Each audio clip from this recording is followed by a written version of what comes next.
And hello, everybody, and good evening. Hey, Chris, what's up? It's your birthday here in a little while, isn't it?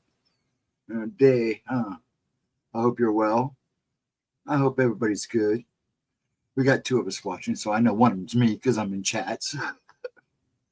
But yeah, I'm hanging. It's a Saturday. A couple of replays. We'll play one, see how it goes. See how I go. I'm glad you're okay, dude. It's just me and you right now. Looks like. That's fine.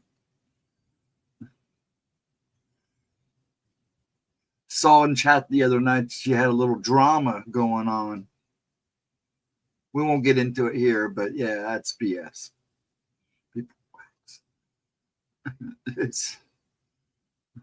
But anyways, I hope you're having a good day. Yeah, I won't get into it here, but hey, Raymond, how you doing? I hope you're well. Good to see you. We're just hanging. We're just starting. I'll start a video here in about. Let me switch over to my other chat. There we go. In about 20 minutes or so. Like I said, I'm just going to go with the flow until I get my feet back on the ground. Miss Vixen, though, how you doing? Do you ever hear any more from the post office? And Aunt Edna, hello, dear. How are you, dear? How are you, ladies? You two ladies? We got it going now. Thank you, folks, for showing up. Appreciate it. I'm going to do her first video. Or first, I better do this first. You know, she's got a premiere on Monday, a good one, too. It should be a good one. It might be kind of long, but it will be a good one. The Black Dahlia.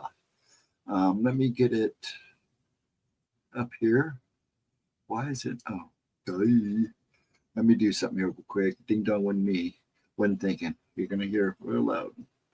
Okay, one sec. There we go. Go back here. Then let me share it. And we can put her up here.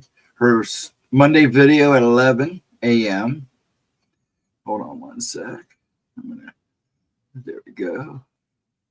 This should be a good one, too. She really has been working her butt off for this. Hey, Michigan, how you doing? Is it both of you? Is it you, Wayne, or Michelle, or you and Michelle? How you guys doing? Yeah, I was going to bring you guys up next for tomorrow night.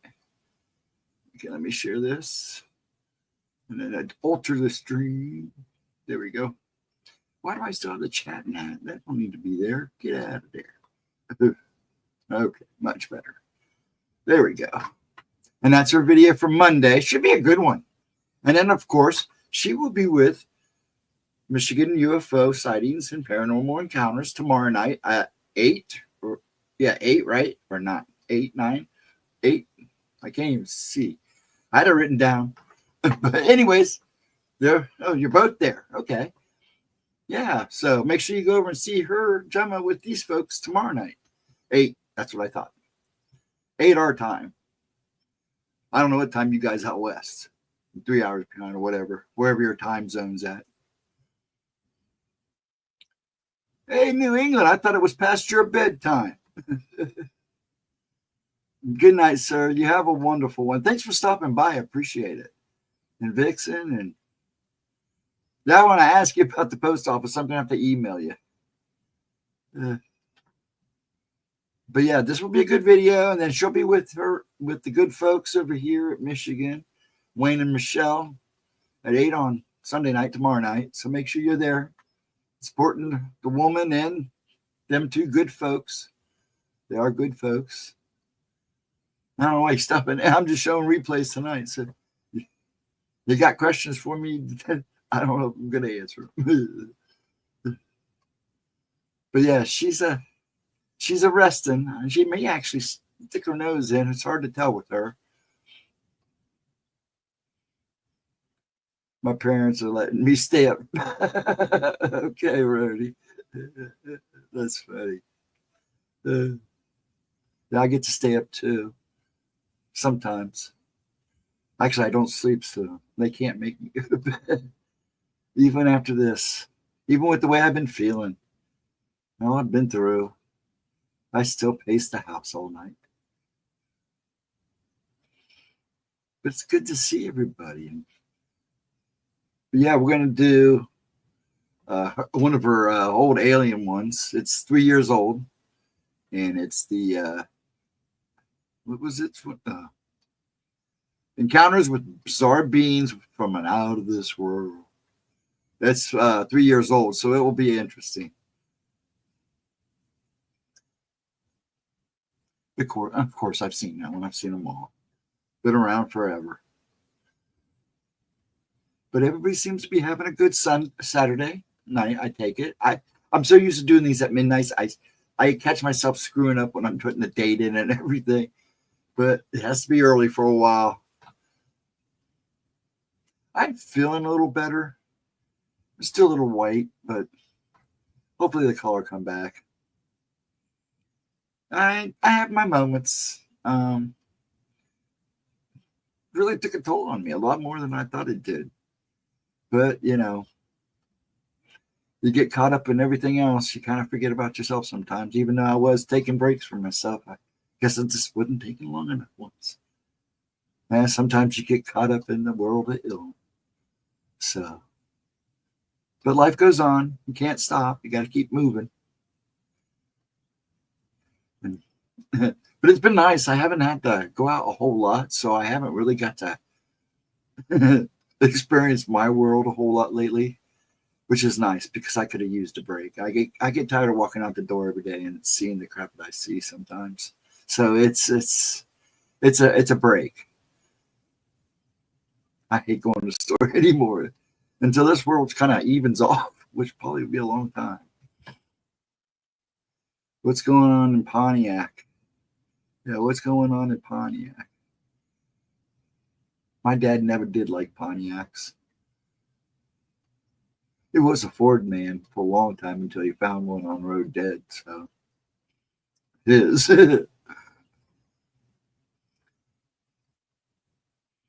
Now, did I miss something?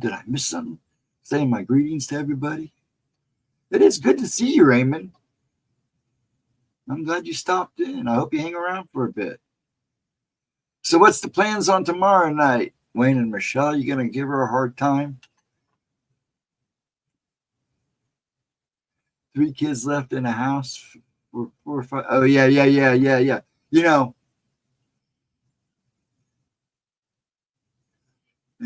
actually, that's a good one. 3 kids left the house for 4 or 5 years. My husband is from Pontiac. Yeah, that's a good one, too. Did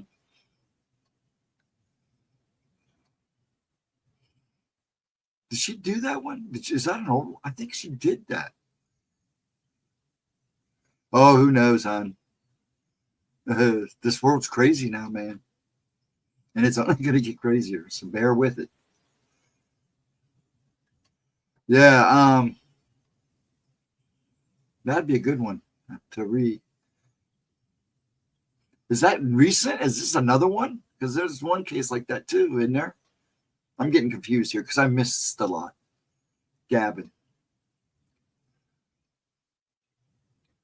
I woke up just for you, Ghost Dragon. Oh, I just now saw that. I'm scrolling back trying to see what I missed, but I'm still getting used to the new pieces, and they got bifocals in them, and it makes me feel old.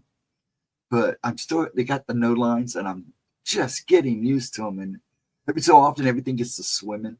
So bear with me, but I got to wear them to get used to them.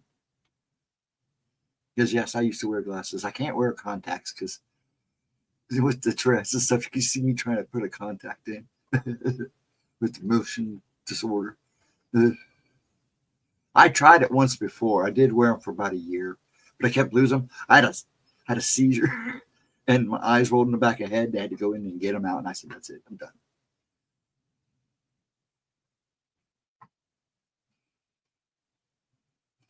Um, I was just going to ask that. If these, I'm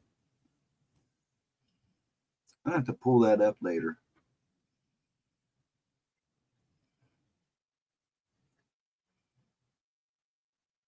Trying to catch up here. Trying to adjust. She went. She just sent food to the house. Kids weren't allowed to leave. This is a new one. Oh, crap. Young, like 10 and younger. Really? I'm going to go find this later. That's messed up. Yeah. Remember, this is not uncommon. We've heard stories like this before. Like almost exactly. What about that guy that had that one family that kept all their kids locked up? Hold on, let me check this out. Thank you, Chris. I can always count on you or Nightmare for dropping the links. Well, let me go look. Parniak. I don't want it to get out of my face. Records. Parniak officials ordered 2 inspections of rentals with kids were living alone. Wow. 3 kids were allegedly abandoned. Oh, crap. Okay, well, we don't want to get too technical here because, YouTube, that's not what this channel is about. So they'll try to finagle the old algorithm on us. Huh. Wow. Hello, Mayhem. She left them when they were 10 and 8, 10, 8 and 7. Now 15, 13, and 12. Whoa. Wow. Welcome to the chat, Mayhem. Hello.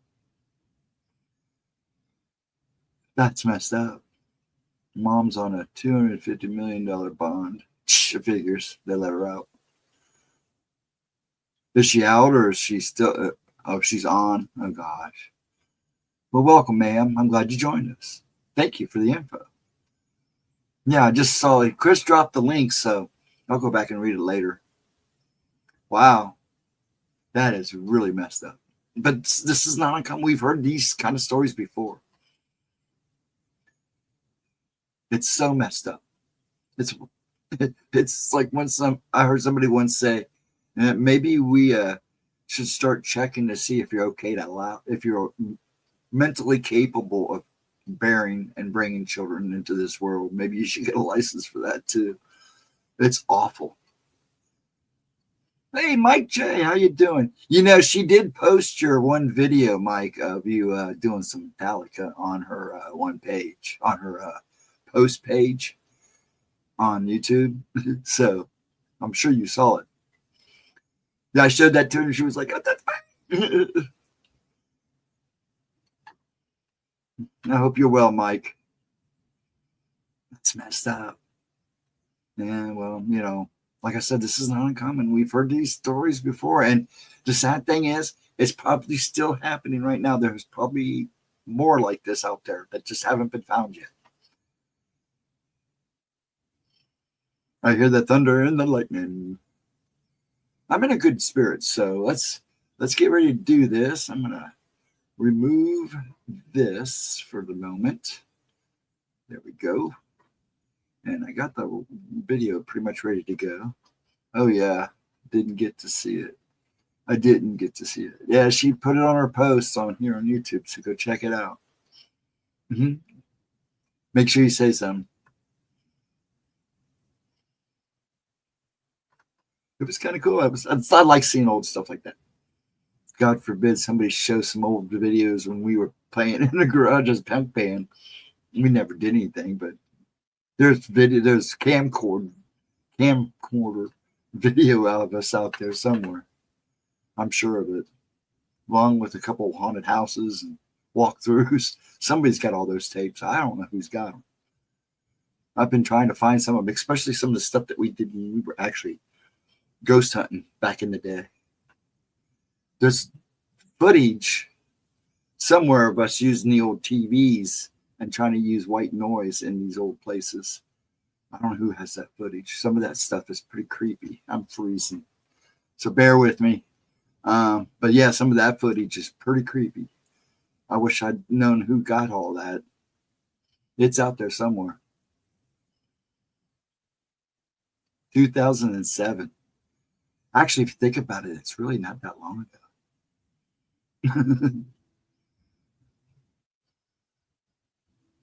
Now, when we start talking older than that, it's light through the It's good to see everybody in good spirits. Yeah, so the first video we're going to do is Bizarre Encounters. And then I'll wing the next one. We'll see how things go. It is what, 10:16? And it seems like we got a pretty good crowd. So if you folks are ready, I'll get this ready to rock and roll. You guys can chat it up and chat. And that's what this is all about, is watching some old Gemma and relaxing and enjoying the night. I'll probably take just about midnight. We'll see how it goes. Like I said, I'm in good spirits. A little achy, but I'm good. Let's do this. Now, I love you guys. Thanks so much for showing up. I appreciate it. Let's watch some old Gemmy. Okay. Let me get it pinged up here. Stop. There we go.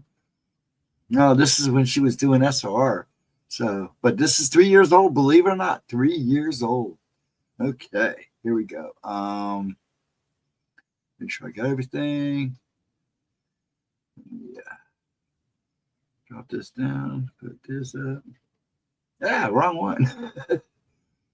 I was scared myself there. Yep, I did scare myself there. Okay, there we go. Present. Screen share.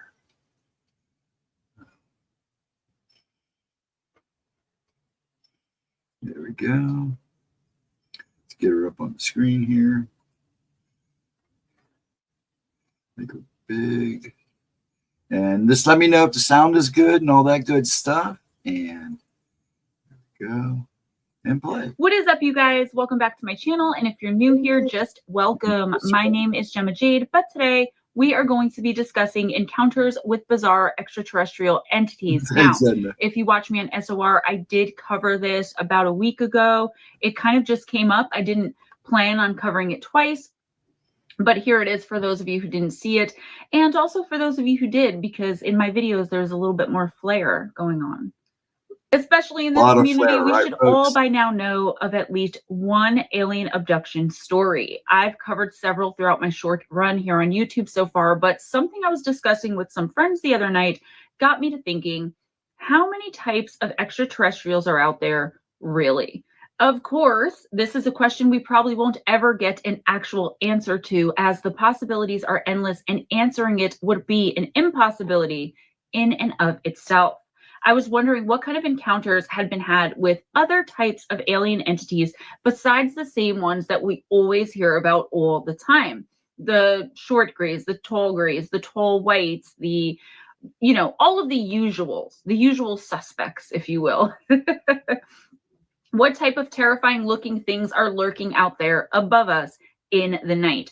Possibly cloaking themselves so we remain unaware of its presence until it finds the perfect time to strike and invade our homes, minds, and possibly even our bodies, if the experimentation or even the hybrid rumors are to be believed. And I do believe them. By the way, do you like my shirt? Love it. I missed writing so much because I've been doing so many different things, but I just couldn't stay away, like I said last week. So here's just a few of the encounters I've come across of humans one way or another crossing paths with an alien entity that I've never heard of before. Also, I mean, they're pretty bizarre looking and somewhat terrifying as well. So it's going to be another week or two of the weekly 3-card and then one video, but I am planning on getting back to my 2-video schedule. Okay, here are the encounters. In 1954, somewhere unspecified in Canada brings us our first, very surreal in my opinion, encounter. At around 5 p.m. on July 2nd, 23-year-old Canadian miner named Ennio Lasarza was out and about one night. It's unclear what he was doing, and me being me, I did try to find out exactly like why was he out, what was he doing, where was he, but because it's an unspecified place in Canada, I really couldn't find an answer. when he spotted a spherical figure about 25 feet in diameter, which had a set of portholes surrounding it. The portholes were around the edge and, quote, pieces of landing gear and something like a retractable antenna on top of it, end of quote. The object landed in a nearby clearing and 3 figures climbed out of it right before his eyes. So he's watching these figures climb out. Ennio described them as being approximately 13 feet tall with bluish-green skin and bodies that glowed. On the tops of their heads were 2 antennae each, and between each set of antennae was 1 large eye. These strange aliens had 6 sets of arms equally distributed throughout the body, and their hands were what we as humans would liken to claws on a crab. So the eye on the head was kind of like as large as the forehead and connected to the antenna. That's how I understood it when I was reading it. So the hands were like those pincer thingies, and they were clattering open and shut and making that creepy I always think it's creepy, that pincer noise. Ennio says the apparent leader of this group rushed him and hit him hard with a psychic blow. I'm sure a lot of you know what that means. If you watch my channel, you kind of should. Psychic blows are no fun and can actually be quite painful. It's kind of like just this blow of energy that actually hits you. I'm like smacking myself in the chest, and it'll throw you back. This blow, as most do, knocked him to the ground, and just as quickly as all of this had occurred, the 3 figures rushed back into their ship and took off back into the night sky at an unbelievable speed. I know we were joking on SOR, kind of how it was like that creature from Futurama. I think it was that we were saying the pincer thing, but I don't know. The whole thing just creeps me out because, again, there's an impossible number of different types of beings. And I'm not saying these beings are evil or whatever, but being a human and Fae, but being a human mostly, right? It's creepy and kind of horrifying to think of a creature that looks like this. And with that much power backing it up too. On December 20th, 1958, 2 men from Sweden named Hans Gustafsson and Stig Rydberg were driving together along Route 45 from Höganäs to Heisenberg in the early morning hours of an otherwise normal day thus far. The route was foggy and had extremely poor visibility, so the pair decided to pull over and wait the fog out. They were near a rural village called Domston. Almost instantly, as they stepped out of their vehicle, so if the weather was, I guess it was just foggy, I guess not rainy, it didn't really specify, but like you're stepping out to stand in the fog. I don't know, maybe they had been driving for a long time and they had to stretch their legs. These encounters that I came across were really short, and they were in like 1 or 2 sources, and they all had the same information. So I'm trying to find more because I want to know more, but I just couldn't find much. So almost instantly as they stepped out of their vehicle, and despite the terrible visibility the fog was causing that morning, they both noticed a very large, very strange, and obviously very out of place glow emanating from the nearby woods. For whatever reason, they thought it was a good idea to hike over to where they thought this glow was emanating from and see what it was and what in the world was going on in the forest. The forest was otherwise dark, except the glow being cast over the tops of the trees for almost as far as they could see. They found what they were looking for about 150 feet into these dense and kind of scary sounding woods. They came across the source of this mysterious glow.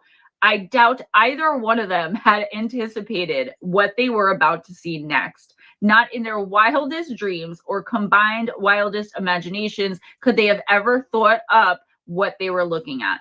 Right there in front of them was a disc-shaped object standing on 2 legs. So it was kind of hovering in the air, but not really because it was being held up. So not hovering in the air, sorry, and being held up by 2 legs. It was approximately 2 feet in length, and the entire thing was alight with all different colors seemingly changing from one second to the next. The object was almost pulsating with energy from the colors that it was emitting. So the energy seemed to be coming with the colors, like as it would flash the color, and then energy would almost, it was almost tangible. Wandering aimlessly around this strange craft was an even more bizarre sight to behold. There roamed amorphous blobs, which were about 3 feet in length, and one of the men would describe this scene like this, quote, "They were like protozoa, just a bit darker than most, sort of a bluish color, hopping and jumping around the saucer like globs of animated jelly," end of quote. There were no limbs visible anywhere on this thing's body, and they were basically just fat, sloppy globs of gelatinous goop pulsating and hopping or slithering around on the ground. There were also no visible sensory organs or discernible features. Things escalated very quickly as these things noticed the two men, and immediately these things surrounded the men and began to engulf their limbs with their goopy, fat, jelly bodies. Kind of like the Blob movie is what I was thinking when I heard this at first. Just sucking the men's legs and possibly their arms into their blobby mass. The men described this as, quote, magnetic dough, end of quote. It was as if the jellies were magnetically attracting their human bodies into their mass. They also said the thing gave off an extremely rotten and putrid stench that smelled kind of like, quote, ether and burnt sausage, end of quote. Ugh, puke. The men kicked and lashed out, but to no avail. It seemed as though they were completely defenseless against these creatures. Every blow seemed to be just absorbed and didn't slow these creatures down at all, like not in the slightest. Somehow and somewhat miraculously at this point, one of the men was able to break free of the seemingly magnetic hold and fall backwards onto the ground. He ran towards his vehicle as fast as he possibly could. The whole time, these blobs were in hot pursuit, or at least some of them. The other ones were still attacking the other guy.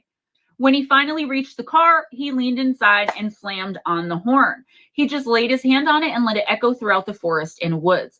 For whatever reason, this seemed to work, and the blobs let go of his friend. His intention was just to draw somebody or someone out there or another passerby to them to render help, and also to verify what they were seeing. I mean, who's going to believe this? Who's going to believe this? I mean, I believe it, but if you were telling me this, I would believe you. But this is, you know, back in the day, and I just don't know. Like, in this community, it's so believable. But like, if I were to tell Ray this, he would be like, "Are you using again?" So he was trying to lay on the horn to get somebody's attention, but there was nobody around. Nobody else seemed to be around at that moment, but at least they were both free and ready to get the F out of there as quickly as possible. The blobs were so frightened, seemingly by the horn, or that's what it seemed like, that they all got together and huddled under the spacecraft and slithered inside of it, kind of as like one gelatinous mass. Once they were all inside, the craft took off, you guessed it, faster than a speeding bullet. The men reported remembering that when the craft took off, it emitted a blaring, whistling sound and an extremely loud shrieking noise.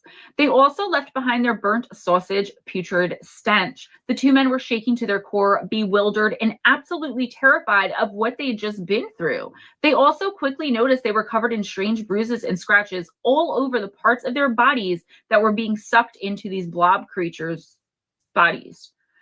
The men didn't speak about this encounter with anyone but each other for a really long time, but when they finally did go public, they became kind of like miniature celebrities in Sweden. Is that the right way to say that? Because I'm thinking like miniature. They became like mini celebrities. They were interviewed by the local police, who did everything they could to try and expose this whole thing as a hoax, but they were unsuccessful as there was nothing to show the men to be untruthful about any of it. The men were examined and were said to have had no mental health issues and were also in great physical shape as well at the time leading up to the encounter/attack. So these police really went all out because I think they were like, these guys are trying to stir up some stuff and like trying to cause, I don't know, a public, what is it called? A public outcry or whatever. And just like getting everybody all worked up. So the police really took great measures to have these guys checked out, at least according to my sources, according to the reports. But came back that everything was all good. They were definitely traumatized afterwards though, and that's for damn sure. The police and authorities believed, if nothing else, that the men believed that they had experienced what they said they had, and that ended up being enough for them. Nothing else could really be done if you think about it, right? I mean, I've looked for other accounts of this strange blob entity, and I couldn't find anything at all. Granted, I only did a cursory search for now. I'll be revisiting all of these to dive deeper into the rabbit hole head first and see if I can uncover any other encounters that match any of the three that I was just telling you here. What has come to be known as, quote, the Domston blobs, end of quote, is all you will get with a quick Google search of blob-like extraterrestrial entity as far as I could see. And I didn't even use Google, I used Bing. I really have to change that.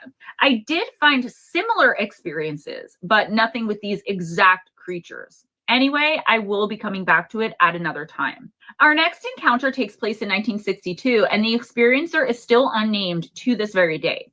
The event happened in France in the month of November. The anonymous man was driving down a lonely rural road, of course he was, in the region of Var, France, when he had his life-changing encounter. It was an encounter he surely would never forget. There was heavy rain pouring down, and again, there was low visibility. Despite this, however, the man saw something in front of him that looked at first like a group of people just huddled together on the side of the road, completely exposed to the elements in this really bad downpour. He soon realized, though, that he wasn't looking at actual human beings. He stated, quote, rounding the bend, I saw 80 meters, which is just over 260 feet, ahead, a group of figures clustered in the middle of the road. I slowed down to avoid the group, and at the same moment, it split into two parts, suddenly and very jerkily. My window was down, and I leaned my head out slightly to see what was the matter. It was then that I saw beasts, some kind of bizarre animals with the heads of birds and covered with some sort of plumage, which were hurling themselves from two sides towards my car. Terrified, I wound up my window, accelerated like a madman, and then stopped 150 meters, approximately 500 feet further on. I turned around and saw these things, these beasts, these nightmarish sort of beings, which were heading with a sort of flapping of wings toward a luminous dark blue object, which hung in the air over a field on the other side of the road, end quote. He said that as these strange humanoids flew up towards the object, they were quite literally, quote, sucked into it as if by whirlwind, end of quote. Of course, we then have the craft shooting up and disappearing into the sky at lightning fast speeds. I tried to look for more in this encounter because this one was the most intriguing out of all of the ones that were in this for me. I mean, they're all so interesting, but this one really intrigued me, but not really surprising. I couldn't find anything else considering this guy still hasn't even released his name. Maybe he's worried about an MIB visit. I don't know. Anyways, because that one was so short, here's one more. And don't worry, like I said, I have plenty more of these that I'll be bringing to you soon if you like them enough and find this topic interesting. So let me know in the comments below. I'm only going to be doing part 2s and series of the videos that get a lot of likes or enough comments from people wanting more. My views are really, really low, guys, and not just on the pick a card. And I don't get it because I'm putting out the same type of content. I'm getting so much more comfortable in front of the camera and in my own skin and talking with you guys. I'm doing a lot more to get myself out there, like SOR, like Chop Shop. I mean, I don't know. The views are really low. So if there's any videos you haven't checked out yet, please go on and do that. All right. I would really, really appreciate it.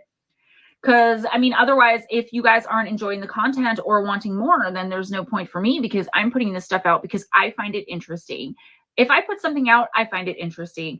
And also, I want you guys to enjoy it. I want you guys to want more. I want you guys to be waiting for the next one. By the way, all new, brand new, not from my book, not from MP&M, brand new Missing in the Fae coming out in a month or two. I'm going to try to get it out for February. Anyways, here we go to the last encounter of this video. On September 20th, 1965, 3 25-year-old men named Jeffrey Maskey, Mavis Fordyce, and Michael Johnson were driving, you guessed it, along a remote road near Felixstowe, England, when they decided to pull over to the side of the road to talk. This in and of itself was weird to me because why couldn't they just talk in the car while they were driving? Like, is that weird? I don't know. Like, you're driving with 2 of your friends and you're like, hey, you know what? Let's pull over on the side of this isolated, desolate, and rural road and have a chat. I don't know. Maybe it's just me.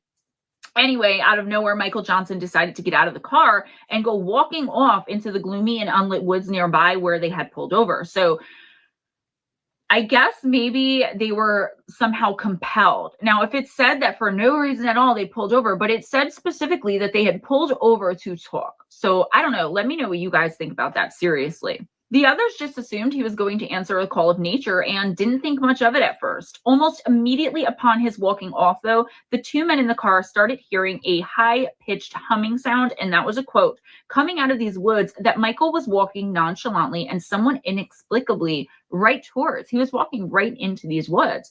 The other two men were really scared, and they started to look around to see if they could find the source of the noise, and sure enough, they spotted what was creating this infernal racket.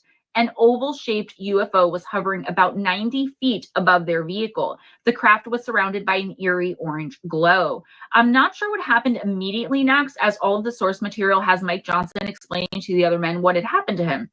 I think maybe the men were compelled to leave him there or something.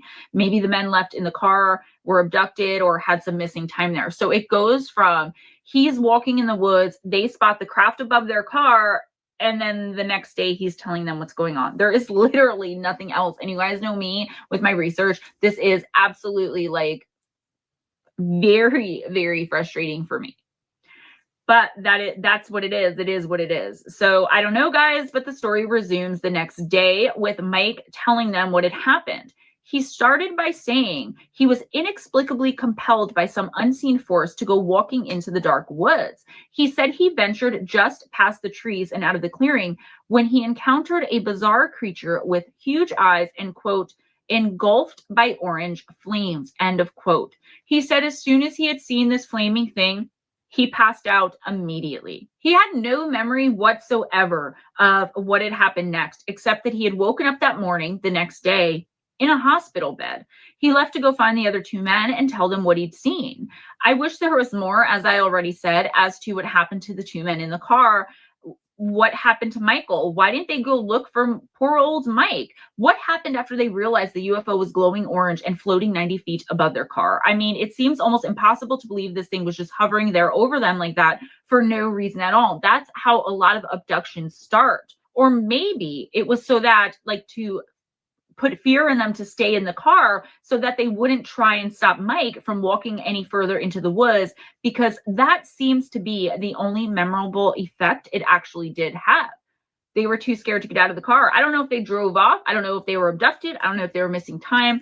I don't know. If you know anything else about any of these cases, please be sure to email me or get at me in the comments, like whatever. But that's all I have for you today, guys. I really hope that you enjoyed this story. You enjoyed hanging out with me. If you did, please give this video a big thumbs up. Spank that like button, smack that like button. I don't know where I was going with that. Spread the love by sharing this video. Yes, I'm in a goofy mood because I really miss filming and I really miss scripting. I've had so many other things going on, and it's like, I want to focus back on the point, right? So I'm going to try to leave the link for Moon Bear Oracle. It is my other channel where I'm going to be doing monthly, at first monthly, and then monthly and weekly.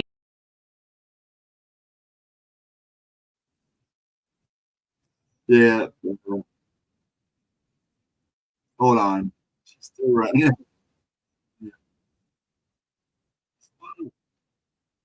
Okay, there we go. Hold on one sec, folks. So I get back. There we go. Let me, if I can find the other one, if you guys want me to do the other one, let me know. Yeah, it's on there, Mike. You just got to scroll on, go to her posts, and you just got to scroll way down there. It's there. I was shocked to see her posted on her posts. It was kind of cool. Yeah, I showed her, and it was the next thing I knew, it showed up. Okay, hold on. Dun, dun, dun. I'm trying to, in case we do another video. We seem to be having a good time. Everybody's having fun. But yeah, you just got to scroll down. It's there. It was good. Go down there and leave her a message. I think I did. I may have. Okay, I thought there was two of them. I didn't really, like I said, I always kind of winged the second video.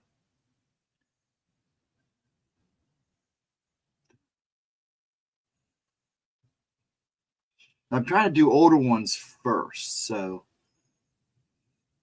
that was 3 years ago.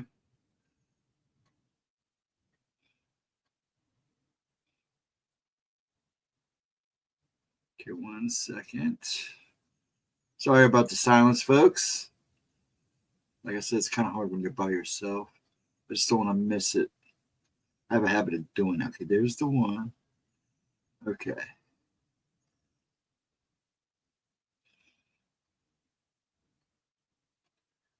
Just want to make sure I get it.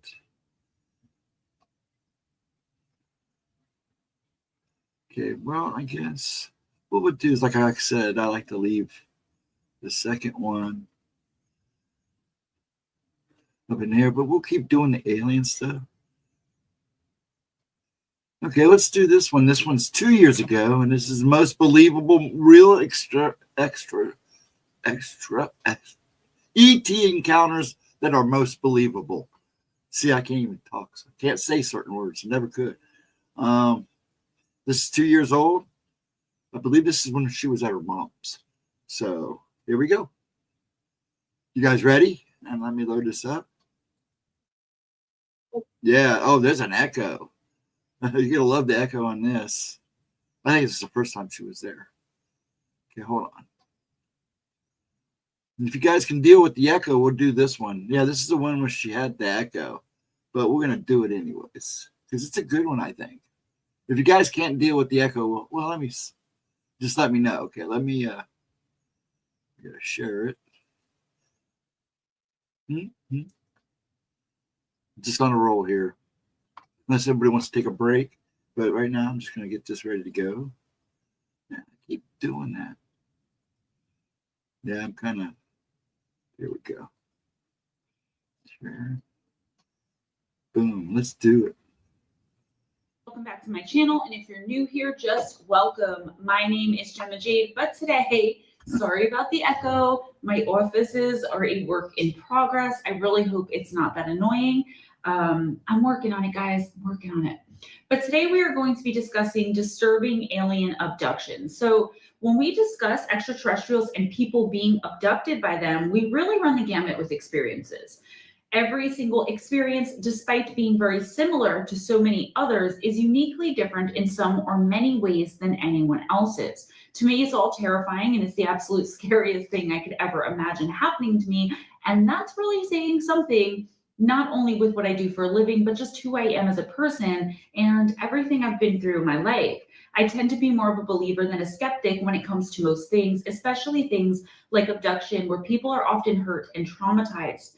Traumatized, yes, but especially when it comes to people who have claimed to have been abducted because of the whole extraterrestrial aspect. I'm about to present to you guys some alien abduction stories that I think are extremely believable and even credible, more so than most. So I'm not going to include like the Travis Walton abduction because I already did a video on that. Betty and Barney Hill, I'm doing a video on them. And I'm going to go further with more information on a couple of these. So let's just get to it. Here's what I have for you today. On September 1st, 1969, more than a few residents of Berkshire County, Massachusetts, each individually reported seeing a UFO. The authorities were at a complete loss, not only for words, but for what to do about the situation. See, normally these reports are so easily dismissible, right? The authorities could just say one lone person is sleep deprived, high, drunk, or just making false reports for the hell of it. I mean, there are so many other things the police and investigators could say is going on if it's just one person. As I previously said, though, it was definitely not only one person. Something unreal and definitely eerie happened here. So on this night, what happened was there were several residents who spotted lights above Sheffield in the southern regions of the Berkshires.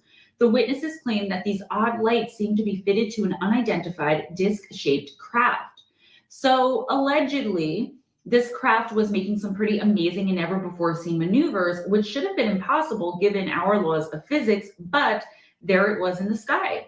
Some of them even said that they stared at the craft and watched it for so long they thought they lost some time, or at the very least, lost track of some of it.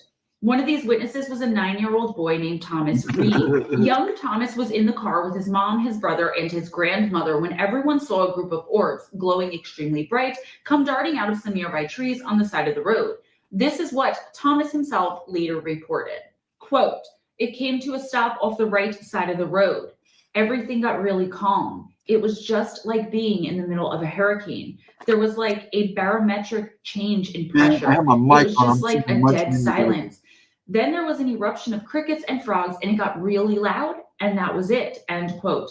Now, that may have been it as far as what They remembered because suddenly, as they were sitting there in the car, they all realized that they were missing 2 hours. It had seemingly passed in a moment and was gone. Even weirder, Thomas's mother and grandmother were each sitting in the other one's seat. So the mother was driving, the grandmother was in the passenger. But after all this happened, the grandmother was in the driver's seat and the mother was in the passenger seat. And it was like the blink of an eye. He said that after some time, the family were able to regain a few of the memories of what had happened to them during that time, the lost time. They all remember being in some facility that Thomas likened to a hangar, and they weren't the only ones there either. He stated, quote, "We encountered something. It was definitely not of this world. This hangar thing we were in was huge. It was larger than a football field. This hallway we had seen was circular with a Y configuration, almost a controlled flow of traffic. This one room had a bowed-in wall that was rounded," end quote.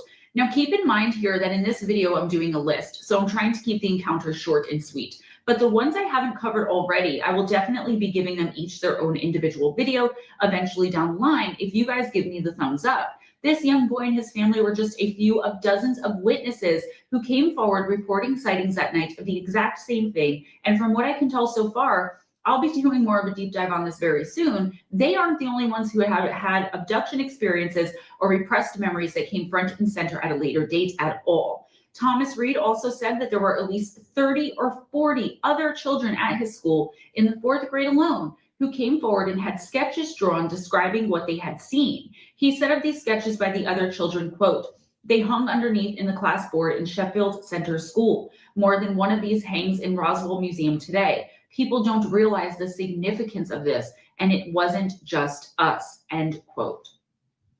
On October 11th, 1973, Charles Hickson and Calvin Parker were fishing in the Mississippi on the banks of the Pascagoula River. Calvin had seen blue lights ashore being reflected in the water in front of them, and at first thought it was the police there to tell the men they couldn't fish there for whatever reason and they had to leave.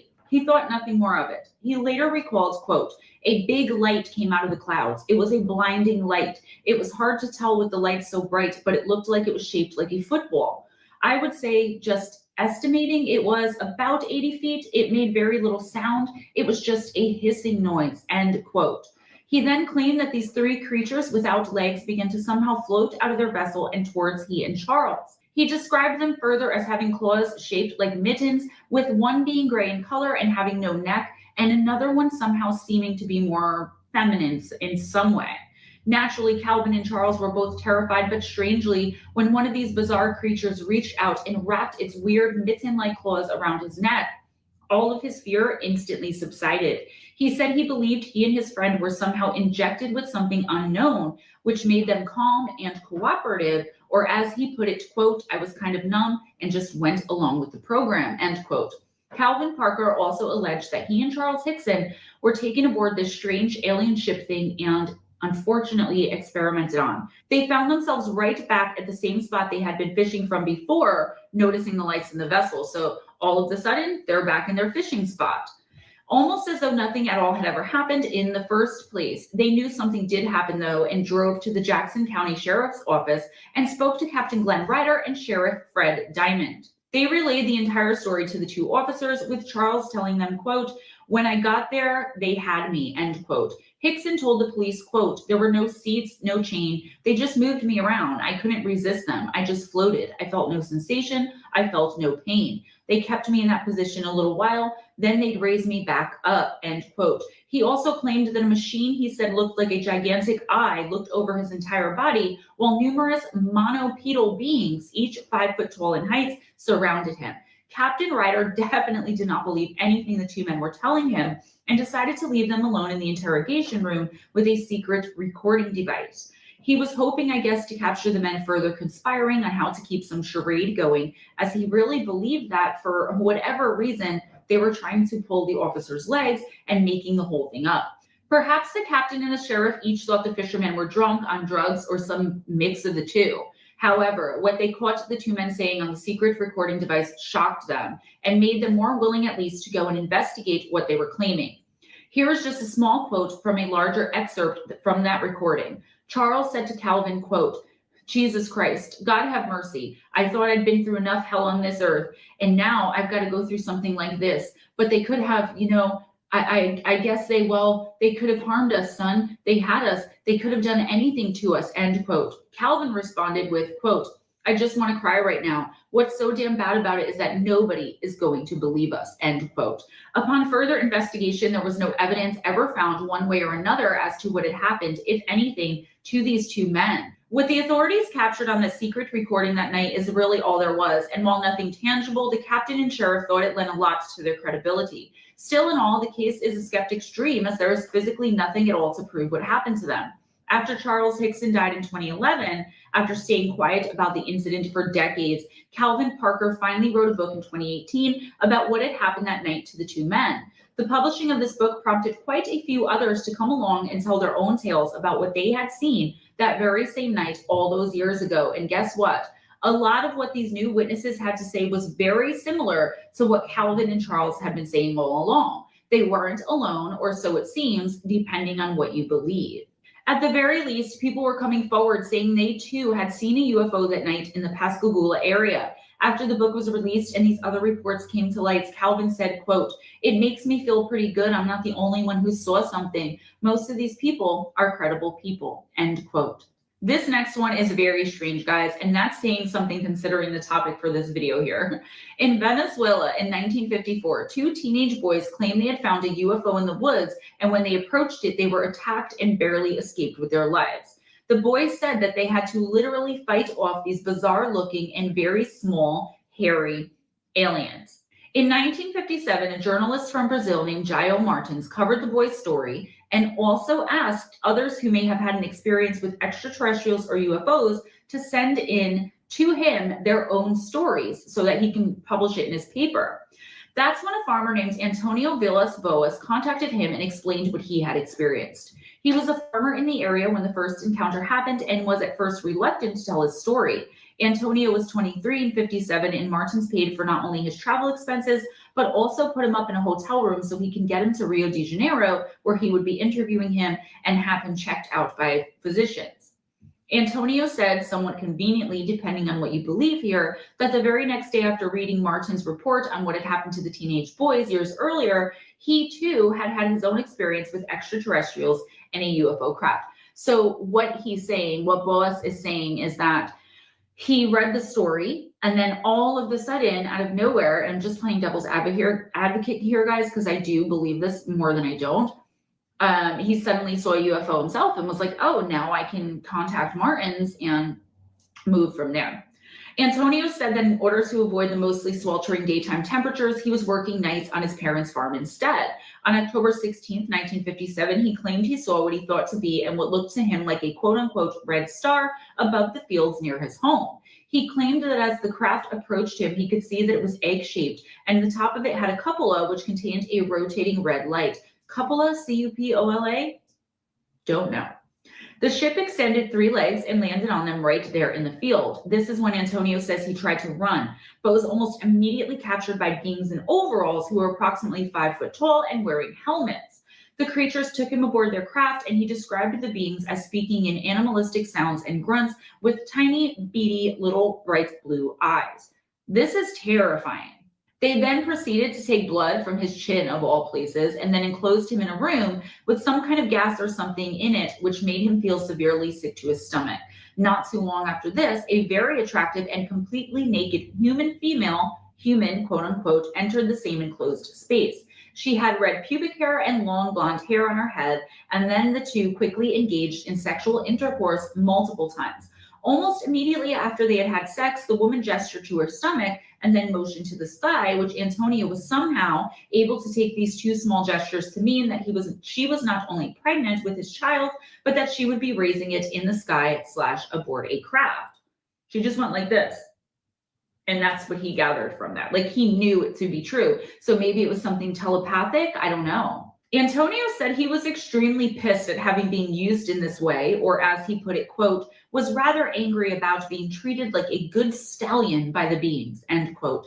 He was then taken back down to his farm where he was originally taken from, and as he watched, the vessel took off back into the sky. He realized he had been gone for 4 whole hours. While he didn't say how long it felt like to him exactly, he did let it be known that he thought he had been gone for a much shorter period of time than he actually was. Martins took Antonio to see a doctor so he could be examined for any signs that he had in fact been taken and experimented upon. While the doctor and the reporter believed that he was fabricating the story, neither one of them had any kind of explanation as to why he exhibited signs of radiation poisoning and sickness.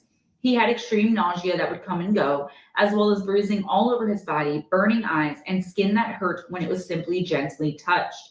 Mr. Boas later became a very well-known and successful attorney, and in his spare time, he managed to put together models of the UFOs he claimed he had been abducted by. A man named Walter Buehler from the Brazilian ufology group S.D.N.Y interviewed him in 1962 and even published his story. There is still no tangible evidence as to whether or not, one way or another, this actually happened to Antonio Boas. Many still believe that this was a fabricated story and that Antonio Boas saw the ad in the paper of Martins asking for people to come forward with encounters, and he saw an opportunity to get a free trip and to stay in Rio while also getting medical attention, which was, for the most part, and from what I understand, rare back then for a farmer such as himself, and concocted and fabricated this entire bizarre tale. Antonio Boas died in 1991, and there are people who are vehement on both sides, both that it did happen and that it did not. Either way, it's a strange one and is still being told in both the UFO communities and by skeptics alike. On October 21st, 1978, a 20-year-old Australian pilot named Frederick Valentik seemingly disappeared into thin air. He was aboard his Cessna 182L during a 125 nautical mile training flight over the Bass Strait between Tasmania and the Australian mainland when whatever happened. Frederick was not only an experienced pilot, but, and I feel this is important to mention here, he was also an aficionado of alien abduction stories and ufology in general. On this particular night, while flying at approximately 4,550 feet at around 7:06 p.m. after leaving Moorabbin to reach King Island, he reported over his radio that an unknown and unidentifiable craft was following him. Melbourne Flight Service reported back to him and assured him that there was absolutely no flight traffic anywhere near him, like none in his entire vicinity. Valentik remained adamant that a very large unknown aircraft was following behind him and that he couldn't shake or evade whatever it was. He described it saying it had 4 bright lights and at a remarkable speed, all of a sudden had shifted above him approximately 1,000 more feet. Valentik remained in contact with Melbourne and for an entire 5 minutes described every single detail of everything that was happening and what he saw. He described its exterior as being shiny and metallic looking and reported every single move it made. All of a sudden, too, he seemed to be having trouble with his engine. Melbourne asked him to describe the vessel to them again in detail. His response would turn out to be his final words. They were pretty eerie. Quote, "It is hovering and it's not an aircraft," end quote. Officials reported the last sound they heard coming from Frederick's radio was, quote, "a metallic scraping sound," end quote. Everyone, including authorities, had just assumed he had crashed somehow and proceeded looking to uncover the remains of the Cessna at least. A search of the area he was last known to be flying through was searched and came up empty of any clues at all as to what might have happened to the young and very experienced, I might remind you, pilot.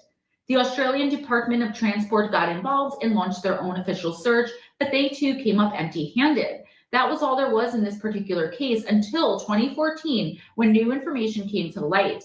There was an action group in Victoria, Australia that came forward and alleged that a farmer, and this farmer was unnamed and is still unknown to this day, unfortunately, who was tending his fields that same fateful night when Frederick disappeared, and he was claiming to have seen a 90-foot tall UFO hovering directly above him while he was on his farm. This thing was right above his head in the sky.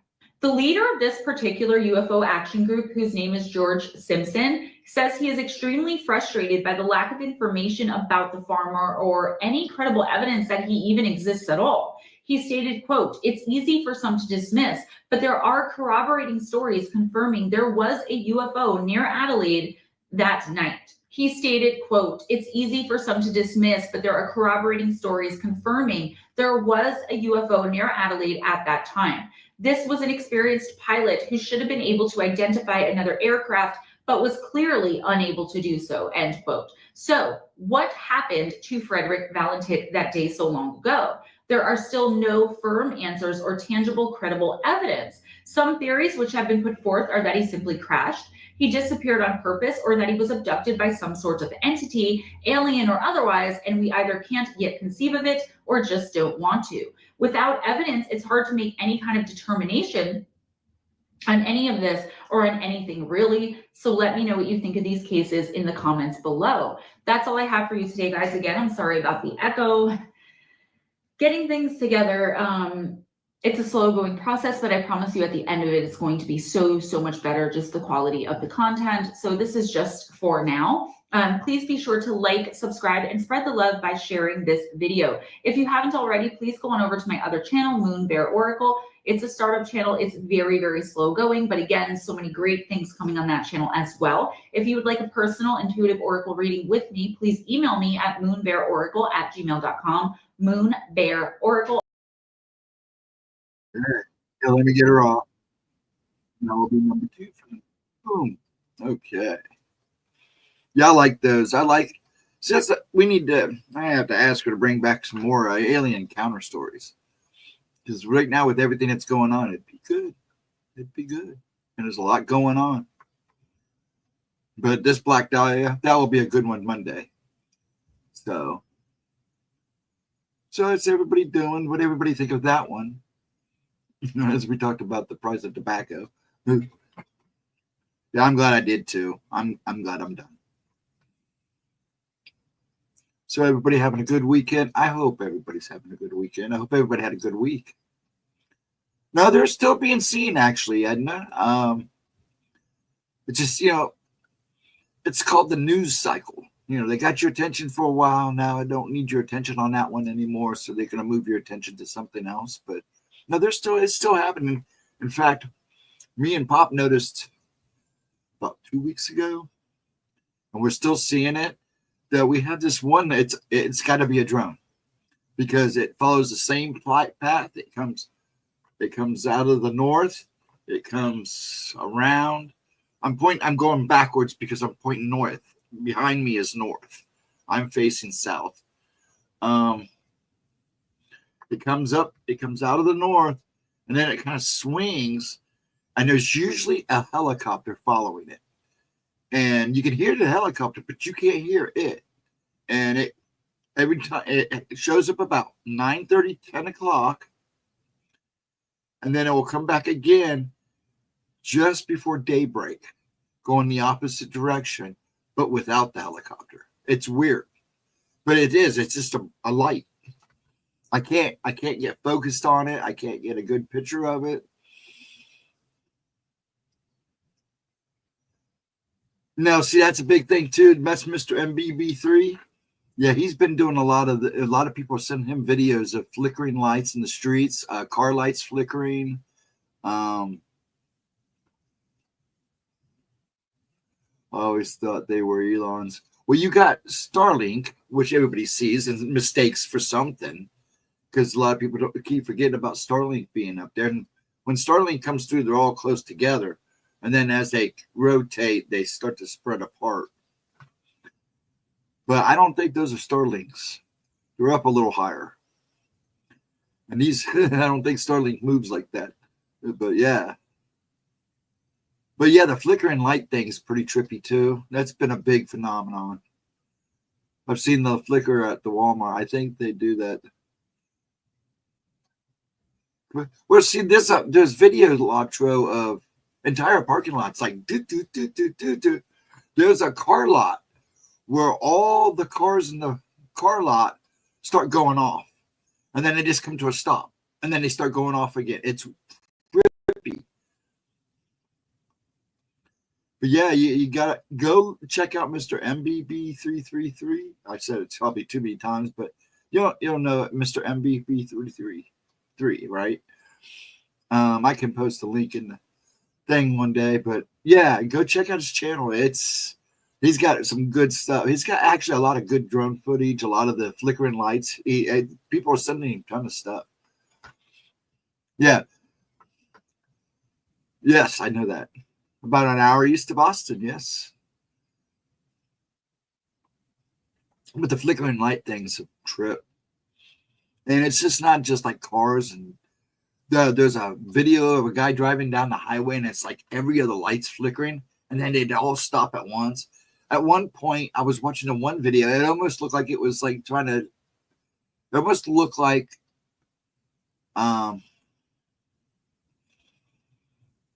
SOS, like what do you call that? It's on the tip of my tongue.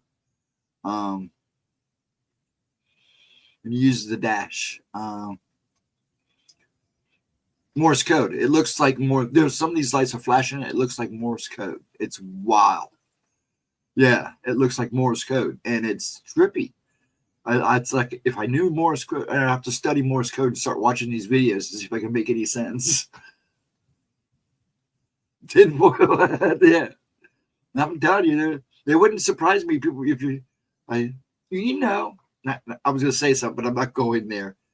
But I have seen an ad about a year ago where this guy was selling baseball hats and all kinds of hats that were all lined with aluminum foil. He would line them for you and everything. It was trip. He was charging like $10 a hat.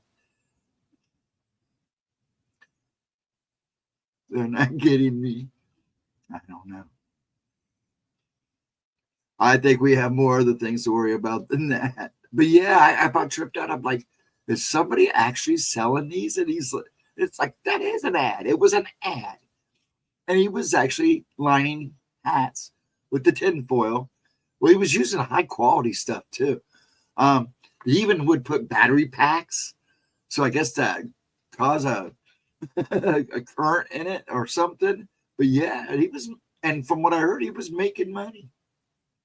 I haven't seen the ad for about a year, but it was probably about a year ago or so. Oh, people will buy those. Oh, yeah, darn well somebody was out there, but I've got to have one of those. But he had bought, I think, from what I understood, he bought like a bunch of just regular baseball hats. He had bought construction hats, and that's what he was doing. It was what he was selling. I was losing it. But somebody said he was making money, and then he kind of disappeared.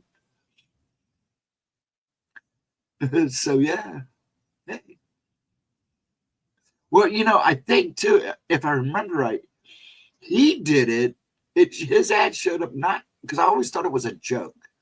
Because Alex Jones, if you folks know who Alex Jones is, he also had made jokes about wearing hats lined with aluminum foil. So I wonder if he heard him talk about them and then decided to actually make them and sell them.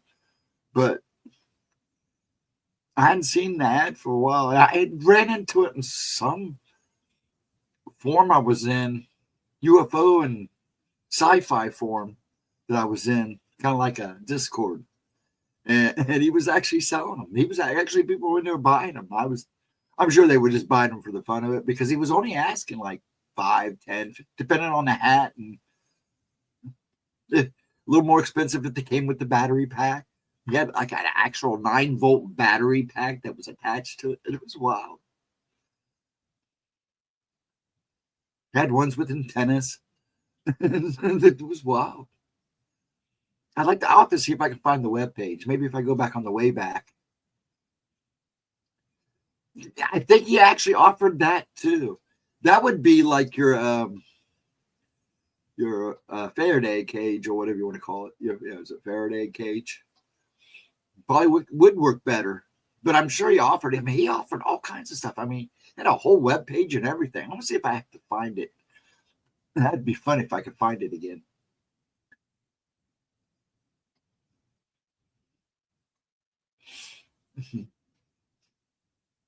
A lead helmet. Can you imagine wearing a lead helmet?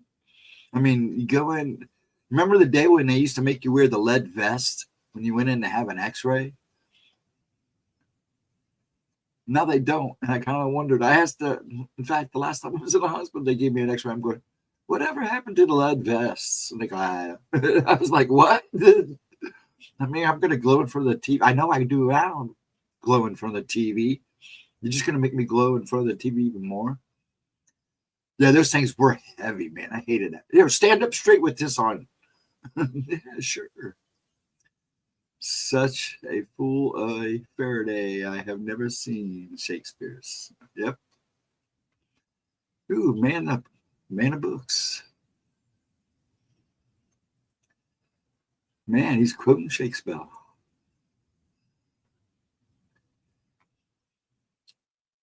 But yeah, I mean, I've seen some weird stuff. What Dad was telling me he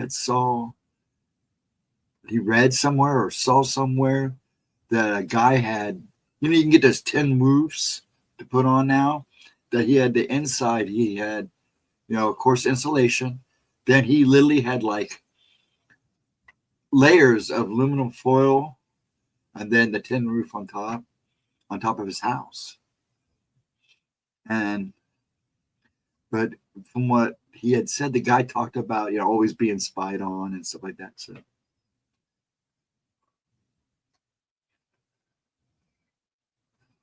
the wind almost blew me off the steps today, so maybe I need one. You could get windy today there, Edna? How's the weather up there in Maine, Vixen? You and Edna, you guys still have snow on the ground, or did it all melt away? Actually, Vixen, you probably still have snow and got more snow coming possibly, right? And Chris, I know, what's it like down there, Chris? It's probably, if it was like today, it wasn't bad. It was actually kind of nice here. We got to actually 36. I think you guys on the East Coast were actually warmer than us. But we're still supposed to start to warm up tomorrow, Monday. Crazy weather. But yeah, we're supposed to be we're supposed to actually be 50 like Monday and possibly Tuesday, and then we kind of level off into low 40s, mid 30s with some rain. One of the cats moved a water spray bottle onto the stairs. Don't see. Landed with the head on it. Almost went down. Oops. The sun has been releasing. The sun is very active right now. Very, very active right now. Has been for a while. And then you got all the planets. They're kind of lined up, but they're not. But they're also on all the planets on one side of the sun. If that makes sense to you, you have to get a star chart out. But all the planets are on one side of the sun, so they're all kind of sharing the same space. Like here's the sun. All the planets are over here, instead of all spaced out around the sun, they're all like on this side of the sun. And when they do that, things seem to happen. And you'll see an increase in earthquakes, an increase in volcanoes. And this is supposed to be like this for 6 months. So anything's possible. And the sun gets real active. Yeah, Latro, you better watch. That's where my dog's going to throw me down. See, that's the problem I have with Puff. He's become my dad, Pop's little buddy. And sometimes he gets up underneath his legs and it scares me. And Pop won't shoo him out of the way. And it's like, dude, I don't want you falling over him, man. You got a booty. You heard that too? Yeah. Actually, I keep up on that. The planetary alignment, everything's connected. What happens in space affects us more than people realize. Not just with the Earth, not just with the sun and the moon. These planets and where they're orbiting at and where they're at, kind of like your zodiac signs and stuff like that. But in reality, they really do affect. And when everything's grouped on one side, they're all sharing a space, which they don't like to do. It creates a little havoc. He gets right up under my feet. Yeah, it's what he does with Pop. Yeah, I do. I'm real careful about that. I always keep it on him. Pop, and he won't shoo him away. And it's like, Dad, you got to take your foot and just... And it's kind of hard for him to move him with the foot, so I can't follow them both around. And he won't yell at him. He'll just say, move, Puff. And Puff just kind of looks at him and stays at his pace. Well, I think the polls there is some of that happening. I've noticed, I keep an eye on the Northern Star, and it has shifted quite a bit south over the last 5 years. And we are definitely tilting. We're at a really big wobble because, we don't wobble. We just don't spin. We wobble while we're spinning. So that affects things too. It's either we're at a really big wobble, but we are kind of due for a lot of things. Yellowstone's kind of overdue. The big one in California is kind of overdue. All these things are all locked and ready to go. It's just a matter of when. I hate to scare people, but that's a fact. They'll tell you, oh, Yellowstone's got 1,000 more years. That's crap. They can go tomorrow if it wanted to. They just don't want you to believe that. They doubt the pole shift. There's a wiggle, but not a swamp. The pole shift would kill the birds. Yeah. Oh, yeah. There a lot of bad things would happen if when the pole, and it has shifted before. I don't think people realize there's been a pole shift before. They've proven that. But yeah, you'll know when it happens because there's going to be total chaos. But yeah, I believe right now we've got a really big wobble going on because it does. I mean, I've been following the Northern Star for some time, and it has shifted south quite a bit over the years. And the Earth has tilted. Yes. Alerted NASA several years ago. Yes. And any sudden shift would kill everything. Well, I don't know. A shift like that big, just literally flipping, would cause a havoc you wouldn't believe. To a point. I mean, I don't think it'd be like an extinction event, but it would stir a lot of troubles. The Earth has tilted and operates on a wobble axis. Yes, it does. If it happens slowly, it's possible. There's a lot of conflict and thoughts on that, and I have a few too. A lot of questions about that because why is it not possible? I mean, we know that the sun actually shifts poles. I don't think people know that the sun actually shifts poles. It will actually flip. Oh, yeah, I know. Oh, yeah, I know. Latro. Yeah, I understand that. And people understand that. And a lot of activity. You see, that's another thing. See, earthquakes and stuff like that mess with birds too. So once that's when something like that would happen, even like an earthquake, they get a frequency. There's a frequency that I think actually gives a warning to the animals because they know before we do. If you want to know something bad is going to happen, just watch the animals. It's like before hurricanes. A lot of people say if you go and watch a hurricane come in, you'll watch how long the animals stay and how much and how soon they'll start moving. If they start moving out of the air, it's coming. That's like there for a while in the main basin of the Yellowstone. All the buffalo migrated out. They usually stay there, and they left, and they didn't understand why they left. They still don't know why they left. Now they've been back, but they have left a couple times, just up and left, and they don't understand why. Oh, why did they leave so early? So you wonder what had their attention to make them leave. Was it Bigfoot activity? Was it something else? Was it, did they sense something underneath them that was possible? Our winters have gotten more interesting and, yes, a little shorter. Everything seems to be, how can I put it? Well, see, we all know that the earth goes through cycles. The sun goes through cycles. We go through cycles. Everything goes through a cycle. Everybody we kind of sped up Earth's cycle on some things. but Earth will still go through its cycles. But yes, definitely. Winters have gotten weird. I think from when we were kids, there's a big difference. It's hard to tell my grandkids, man, when we had snow days, we had snow days. I mean, we're not talking just a couple days. We're talking, entire weeks sometimes.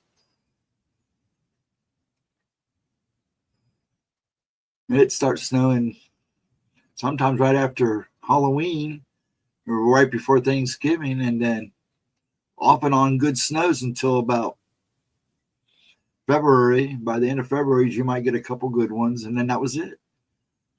Beginning of March, you're starting to roll into the spring. Yes, I do too, Edna. The Earth is an axis 20 degrees off the planetary plane. Ooh, Mr. Knowledge. Is he looking on Google, or is that actually coming out of your head there, buddy? I'm impressed. But yeah, I've noticed it was like, I told Dad it was about a month, end of January, when we had a little warm up there before it got kind of warm. There's buds on our trees already. And I'm like, this is awful early for buds to be on a tree. On a lot of these trees. And a lot of these trees out here have buds on them already. And I'm like, usually you don't start seeing buds until about now is when they start popping up, or about beginning of March, end of February, beginning of March. So you would start seeing the buds on the trees start popping up. But man, some of these trees already have tons of buds on them. It looks like they're ready to sprout leaves. Yeah, way too early. I mean, my irises are coming up already, but I don't worry about the irises. If anything happens, they're strong, hardy flowers.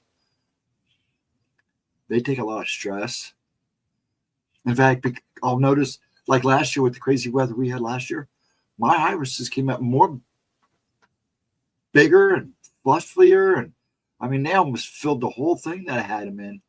I mean, I have a whole front of the house that just literally filled in with irises. It looked nice. Unfortunately, once they died, though, it's just there. Oh, they do smell amazing. They're right outside my dad's bedroom window. I cracked the window for him so he can smell them. We used to have a lilac bush over at my old place when I was married, right outside our bedroom. I planted it right outside the bedroom window, so when it bloomed, you could smell it through the window. Oh, it always smelled so good.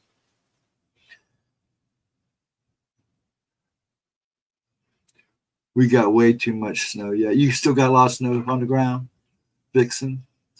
I bet you guys do, because I know you guys are supposed to get a couple more good snows too. So you might even actually see a couple of really good northeasterns. You too, Edna. So, hang tight to the butts. You start your seeds at the end of March. Always waited till Mother's Day. Just depending on the weather.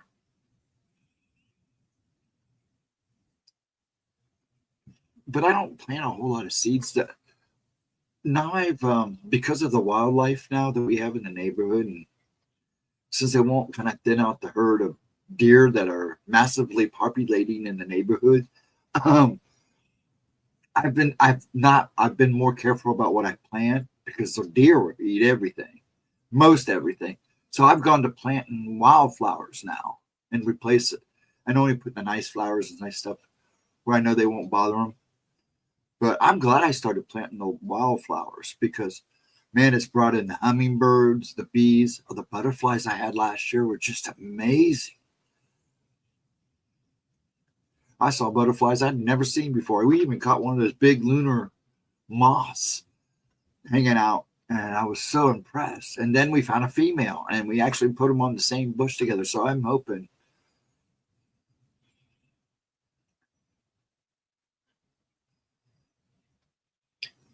But yeah, it was awesome. It was like a highlight. I'm a big Godzilla, guy, and to see a real lunar moth. I mean, these things are huge, and they're you don't see them. They're very rare once in a while to see them, especially around here. So to see two of them, a male and a female, made my day. I was so ecstatic. But yeah, oh, they're beautiful. Oh, they are gorgeous. Beautiful creatures. I have to run. Oh, Mike, that's right. You're late. How are you feeling, Mike? How are you doing? I meant to ask you that. Take your things and get some rest. But we're hoping you're healing good, bud. Oh, they're kicking in. Yeah, go rest. And I hope you're healing good, man. Yeah, those moths are huge. They're usually 10. Oh, man. A 10 in my experience. Oh, man, they're huge. They're beautiful. Man, I held it. It actually, I know, you got to be real careful because it's like paper. But I had picked it up off the male because he was huge. I mean, the female was huge. The male wasn't as huge. But the female was huge. And she literally just walked up on my hand, and I took her over and set her on the other bush in the backyard with the male. And they stayed right there beside each other. They were still there when I went to bed, when I got up in the morning, because actually that night was kind of like a half a moon. It was really bright outside. And when I got up in the morning, they were gone. But man, I just was like, thank you, Lord, for letting me see something so beautiful like that, because they are gorgeous. And the butterflies I had last year were just amazing. I've seen butterflies that I had never seen before. I actually saw a butterfly that was all red, and I was like, I've never seen them before. So I'm going to keep planting the wildflowers. I've been trying to get a really good mix and kind of mix it up every year with different types. And the hummingbirds, we always get hummingbirds. I loved it. My mom loved hummingbirds. So, but when you stop seeing those things, like last year, we saw very few hummingbirds, and that bothered me. You know, when you start seeing less and less of something, you have to start to worry. Oh, they do. I have a couple of chipmunks that hang out in the yard, and we've gotten to call them Chip and Dale because they're into everything. But yeah, I think I'm just going to stick with wildflowers. They're easy to grow. The wildlife that comes in, especially the butterflies, and the hummingbirds, and the birds, our bird population. One year it'd be really good, and the next year it'd be kind of skimpy. But we always seem to get these new birds that we don't see too often of. I mean, lately we've had a flock of bluebirds, and I mean, they're bluebirds. Been hanging out at our feeders.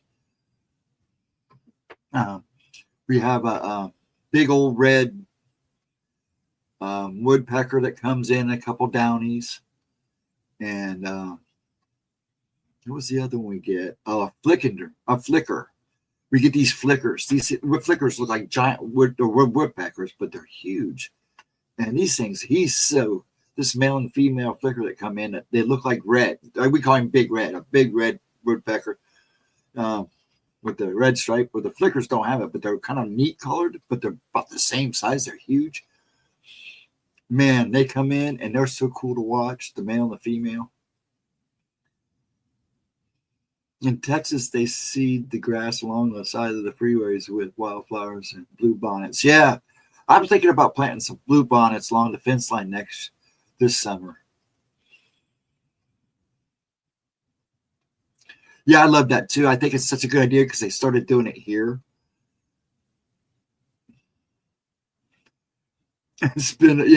We do too, Ed. Now we spend a lot.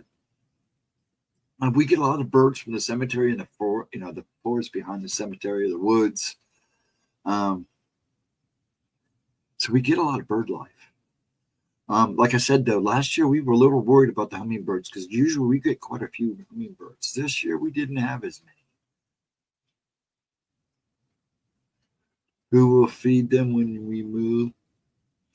You know what we did when we gave up the house after we got divorced? I actually left a note because I had hummingbirds feeders there, and I actually left them in the garage.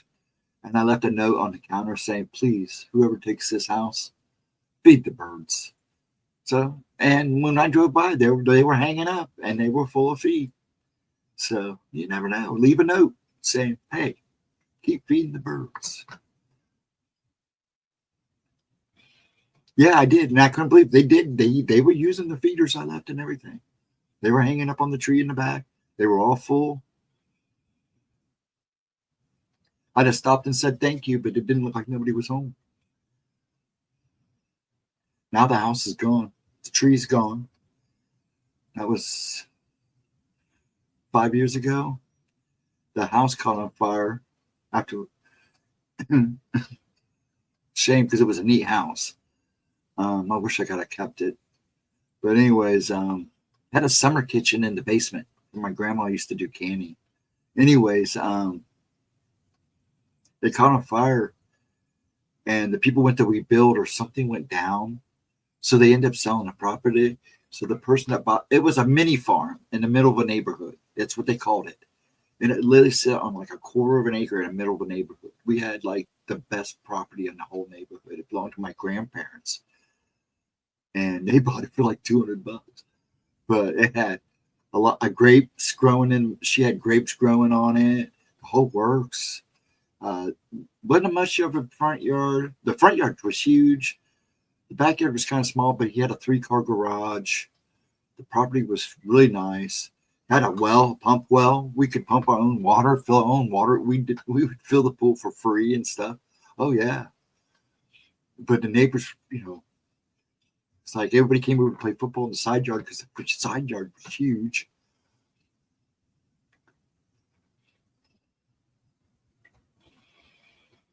When I grew up, we had a lot of daffodils. I hardly ever seen that. Crocuses, a few of the pianoi. Oh, yeah, you know they are. I screwed that one up.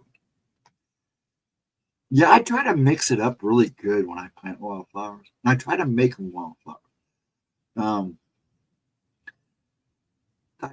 It's interesting because you can find it in, you find the little bags. I'll buy some of those little bags that you can get, the little paper seed bags, and then I'll go buy, you can buy like tubes.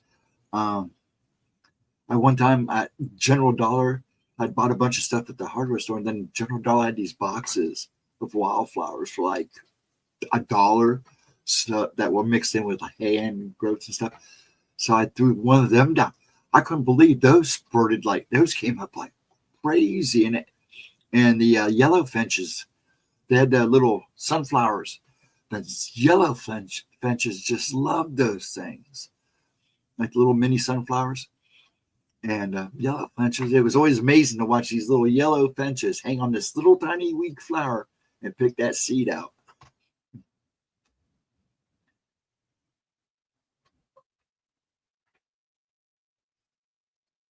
Poppies, yeah. See, my mom liked poppies and tulips too. She loved roses. My mom definitely loved her roses. So, we have a couple rose bushes, wild. Tim found out in the woods, and that somebody yelled at him. I think it was mom for digging them up and bringing them here, but he dug them up and planted 2 wild rose bushes on the side of the house and one in the backyard. And they're still growing. I still got them going. I thought. And then my brother bought her a rose bush many moons ago, and we thought it died. Well, I'd been cleaning behind the house along the back window, and it's actually starting to come back now. So I'm hoping to bring it back. Mums. Good old mums. Lilacs are your favorite? Talking about flowers. We've hit all the subjects tonight. What time we got here? 11:33. We'll talk a little bit longer, then I'll probably call it. This is a good conversation. Nice, relaxing conversation. That's what we need. We can talk about things that go bump in the night Wednesday night. I should be here. Now, guys, like I said, bear with me when it comes to my streams. I try to keep you guys up to date, let you know if I'm going to stream or not. Just keep an eye out, and you'll know if I don't show up. If you don't see me post on YouTube or in Facebook. Next month's got a lot of tests going on just to make sure I'm on the right track. So just bear with me. I plan on being here this Wednesday. So I hope you're with me for spooky time. we'll talk more spooky stuff then. Also, don't forget, tomorrow night, while I'm at it, tomorrow night we got Gemma with Wayne and Michelle on Michigan UFO sightings and paranormal encounters at 8. I'll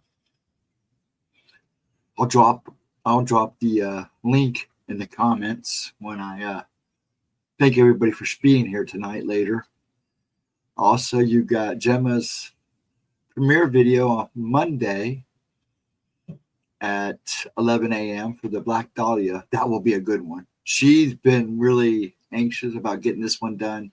She spent a lot of time on this one, so she's really going to give her point of view of this. So it'll be interesting to see her take. See what else. And then me on Wednesday. Love that story. Yeah, it's a good one, and it's an interesting one because there's still a lot of questions. A lot of people have theories, and they say they know who did it, but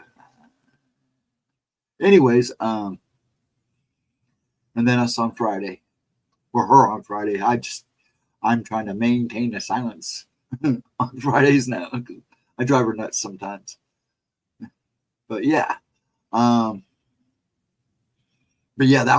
will be good. It's always fun when she's on with Wayne and Michelle tomorrow night, so it will be a good time. You guys should check them out anyways. They have some great streams. They're fun to watch. I probably should leave more comments than I do. I don't talk a whole lot in their chat. Sometimes I sneak in and say something, but a lot of times I just sit in the background and watch. The guy says the doctor father did it. That guy says his doctor father did it. I forget his name. Creepy story. Yeah, there's a lot of that. Divine timing. Hello, Divine. How are you? We're just hanging out. Hey, Jared, what's up? You lost your army, buddy. Oh, buddy. Sorry. Praise him. Keep you in our thoughts. Sorry about that, man.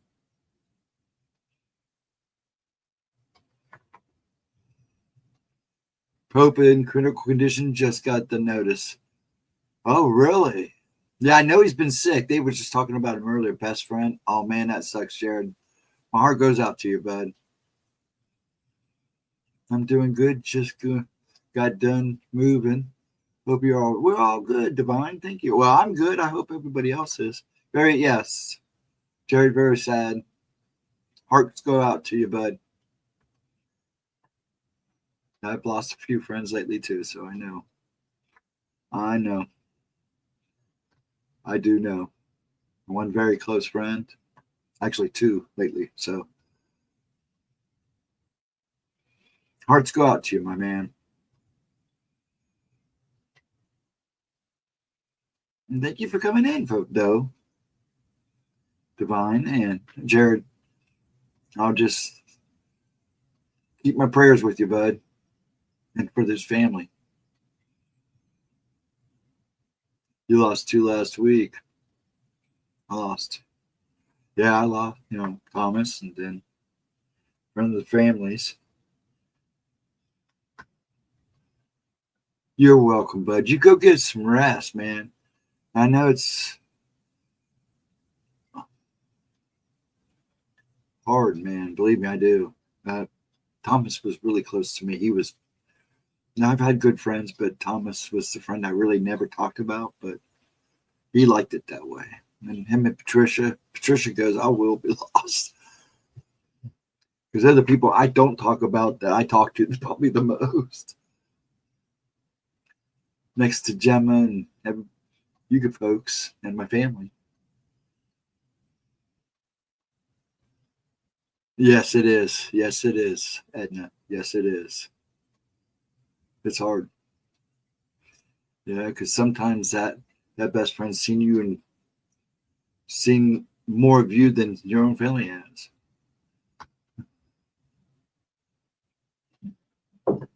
Now, we got I never got over losing Kitty. I still think of her all the time. Oh, sure you do. I think of Thomas every day. Thomas was my bud. He was the guy, like I said, I never talked about. He was the minister.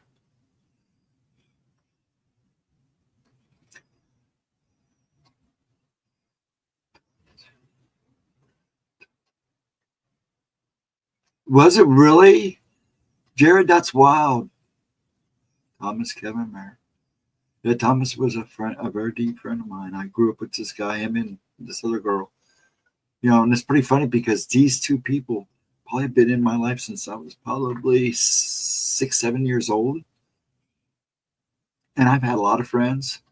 And with a lot of those friends, they probably have been in the same room with these two people, but probably have they've talked to them and stuff, but I don't think they realized how close I was to those two people.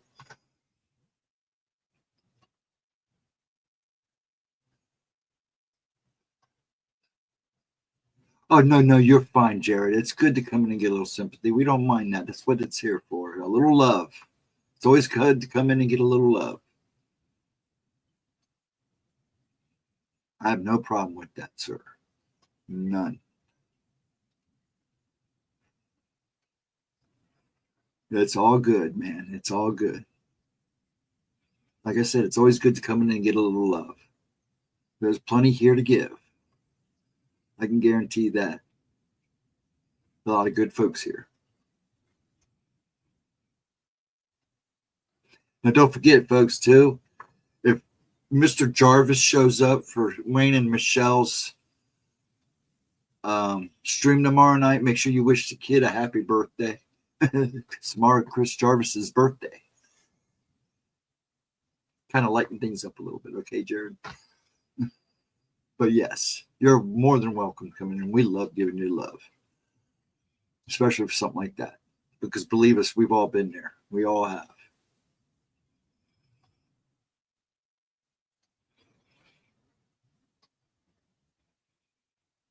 In the young jungles. Thanks for reminding us, Ghost. Oh, you're welcome. Yes, and it's going to be fun with Wayne and Michelle. It's always a good time watching Gemma with those guys. You get to go. You know how she rambles. We love that rambling. And right now, Jarvis, if you're still watching there, young man, we'll keep your spirits up. I'll be down there soon because I got to come down and check on John. I've talked to him twice since New Year's. I'm a little worried about the guy because I know he's like super busy. You're more than welcome, Jared. More than welcome, my man. And if I had a beer, I'd cheer you on too. We'd drink one for your bud. I don't mind a beer once in a while. Well, actually, I'd probably drink a drink. I'm more of a stiff kind of drink guy. So we'd do a shot for sure. For sure. Thomas wasn't a drinker, but he told me to go do a couple shots for him. So I did. When I got done with the funeral, I went and had a couple shots. Because he wasn't a drinker, but he would appreciate it. And he asked me to do it, so I went and did it. And I'm not much of a drinker, but I still like a good stiff drink once in a while. Keep the heart ticking. I have a bourbon too. There you go. I love a good bourbon. Actually, I like a good sherry too. I've had my share of good sherries. Yep, bourbon. Now we're talking, huh? I'm a vodka guy, but if I'm going to drink it like bourbon and whiskey and all that, and a good sherry, I like it. Like I said, and to me, there ain't nothing better than a warm sherry when they warm it up a little bit. Oh, you want to go sleep at night, or at least put yourself in a relaxing mood. It doesn't help me sleep, but warm sherry, kind of better than drinking warm milk. Kind of sets the tone and relaxes the bones, and warms them up at the same time. I'm about due for a warm sherry. That sounds like a nice treat.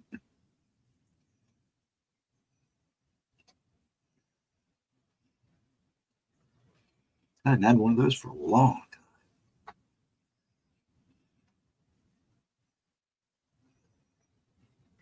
There's a mid-price bourbon called Bib and Tucker that and markers. I've had markers. Amaretto. There you go. There you go, Edna. I figured you were more of the wine in the box. I'm kidding.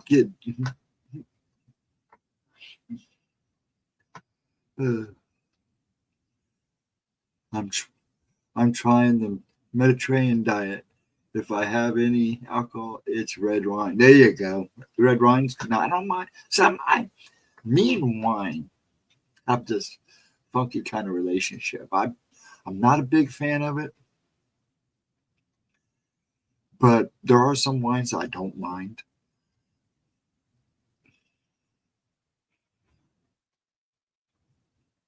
Now, when we went to Colorado when I got married, we went out there for a honeymoon. Her grandparents, my ex-girl grandparents lived out there. They like to take wine and 7-Up. Well, you're at so many thousand feet in the air. One glass of that's like, woo, when you're not used to it.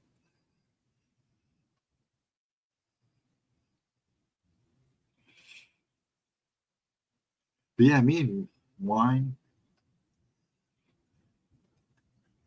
Been on that for years, Vixen Doe, and I didn't even know. Had some red wine Friday from Texas. Good choice for low carb. Oh yeah, easy. Yeah, wine is good for low carb. You guys got cocky. It escalated quickly.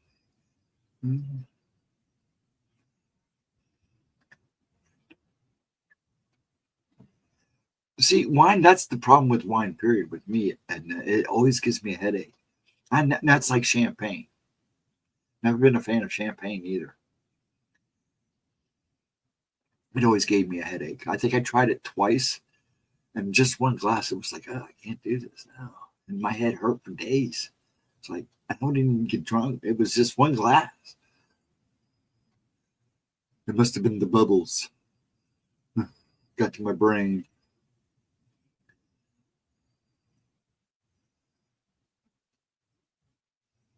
Asti.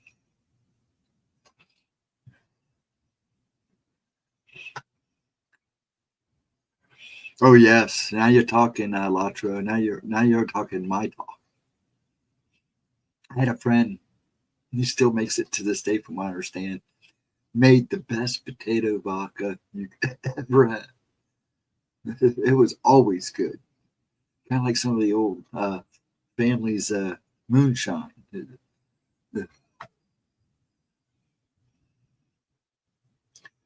Just cut out the lot of carbs, lots of whole grains, fruits, and nuts. So that's what I'm trying to do now, Fix. And I don't want to go. I'm not a vegetarian, but I'm definitely cutting back on certain things.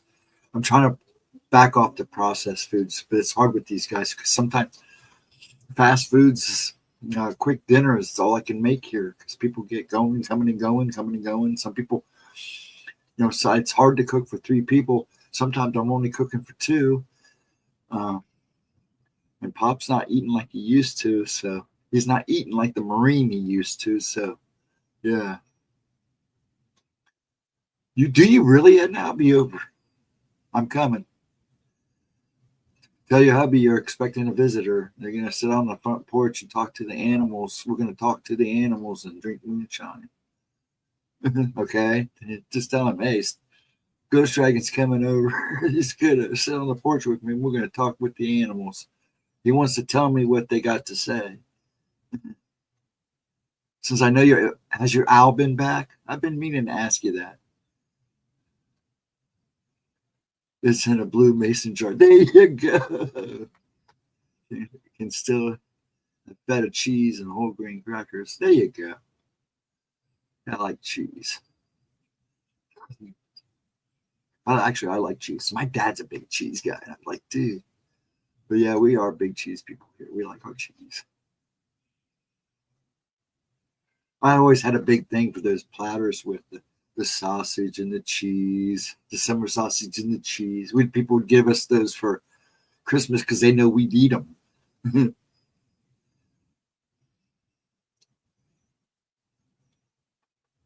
The hawk is still there. Ooh, interesting. Have you seen any ravens or blackbirds or crows lately too? I meant to ask you that the other night in chat, but Fridays are crazy now the way we do things, so I have to. It's hard to keep up with chat. I didn't mind goat cheese. Goat cheese is good. Oh, thanks, Jared. You are too, man. You really are. Oh yeah. See, that's the thing, Latra. We went up to Cleveland. We went to a winery. I didn't touch the wine. I was sitting there eating all the sausage plate and the cheese plates.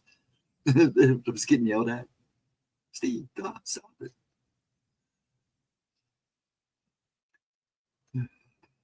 Tons of them. We'll keep an eye on the ravens. Okay.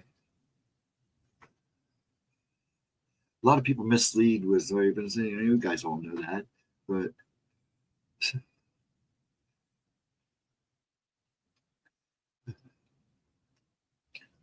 a lot of ravens around for you too, Bixen.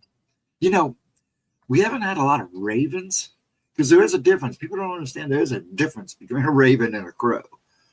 We've had a lot of crows. It's something you always had this, like, what do they call them, a kill? So forgive me, YouTube. I'm referring to birds, anywhere murder. When crows consider when they're not. We have like a group of them that hang up in these pine trees I have across the street behind me. They nest in us. And it's just a small batch. But the other morning I got up. They were everywhere. It was like looking over a cornfield. I'd never seen so many in my life. And Dad said something to me which made sense. He goes, I wonder if there's one dead over there somewhere, because they do that. They gather when one dies. So I had never gone over to look, but I had never seen so many crows. And like I said, we have a little batch of them, but there were thousands of them. Yeah, ravens are bigger than a crow. Yeah, that's true too. Ravens, crow. I never thought it that way. Ravens have more shine to their heads, right? Too, don't they have that sheen, that kind of purple sheen to them? But anyways, I'd never seen so many crows in my life. It was kind of creepy.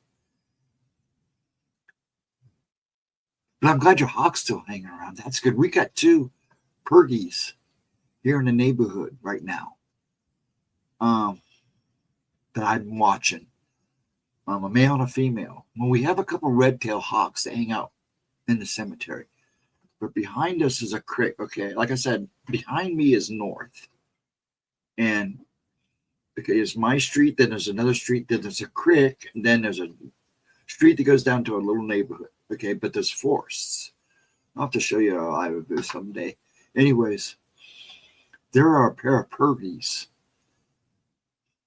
that nested along the creek bed, and I watch them every morning hunting. Just him and her taking turns hunting. And they are beautiful birds. And then we have a falcon, but we don't know where it's coming from. But I'm pretty sure that's some type of falcon that's coming in and feeding off our feeders. You have a creek behind. I have a creek too behind me, a small pond. I wish we had a small pond, but see, I have a creek that runs down Edna, and that creek goes down to the Olentangy River. And that's all behind. The creek follows goes through the neighborhood, passes this, it goes through the cemetery, then through the forest, and then down into because the Olentangy River is just, I'd say if I left right now, I'd be at the river in about 20 minutes, half hour tops, if I keep a good pace going.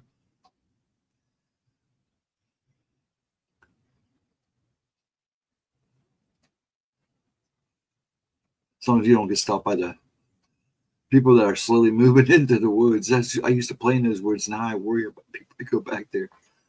And they keep busting people back there, starting fires and stuff in the homeless. Yeah, they're both very smart. Both ravens and crows are super smart.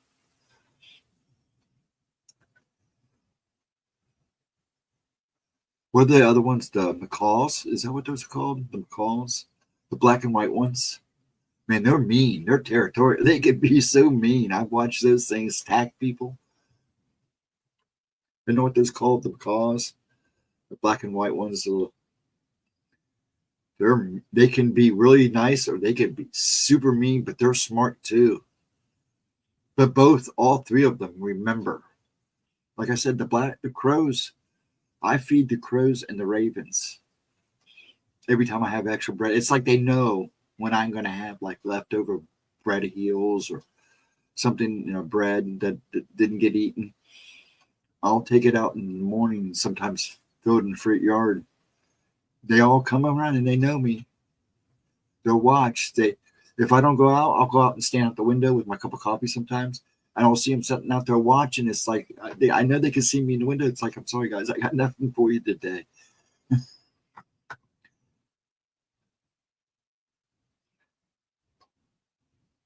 But we hate the ones I don't like are we call them crackles. They're the little black birds they're black with the white specks.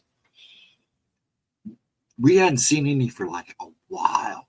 I filled the feeders up just before the first snow we got. And they came out of nowhere and they literally just ate everything in sight. And then they were gone. And then I went out there and go, okay, maybe they're gone. They're not going to come back. I can feed birds now because I have cardinals that come in and the bluebirds. So I went up there and filled them again. Out of nowhere, here they come. Boom. Ate everything, left. It's like, where do these guys keep coming from? Where do they disappear to?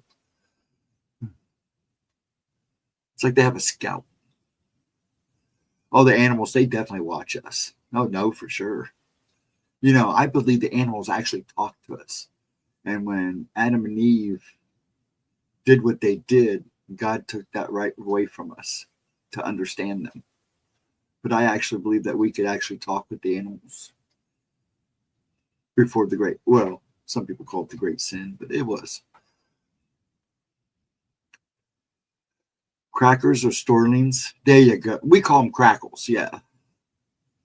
But man, they're just, they're a pain in the butt. A family in the backyard, I put out tortillas and left for bread.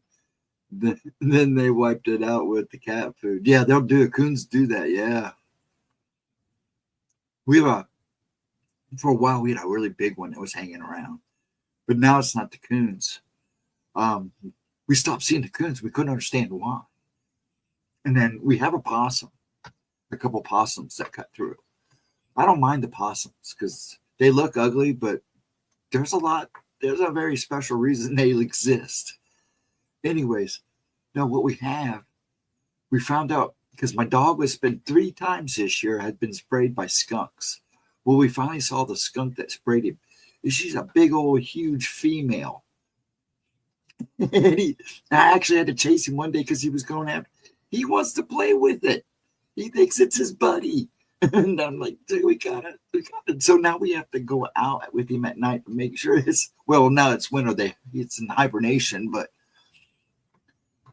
yeah, it was like, oh my gosh, my dog thinks this skunk is his buddy. And he barks at everybody else. Barks at all the other dogs. This skunk he wants to be the best buds with. And she just keeps spraying him. Oh my gosh. Are you watching a movie about the dating game killer? Oh wow. Yeah, that's a classic. Is it a documentary or just about the guy himself? Or is it a documentary or is it a movie based on what happened? Yeah, I think it's probably a documentary, right? But yeah, this poor dog thinks it's his buddy. And I'm like, dude, you got to stay away from this thing. He 3 times. And I'm just, it's like, dude, stop. He's not your girlfriend. My bulldog loved horses. I think they thought he was a small cow or so. That's funny. Based on him. I feel pretty crazy. Yeah, okay.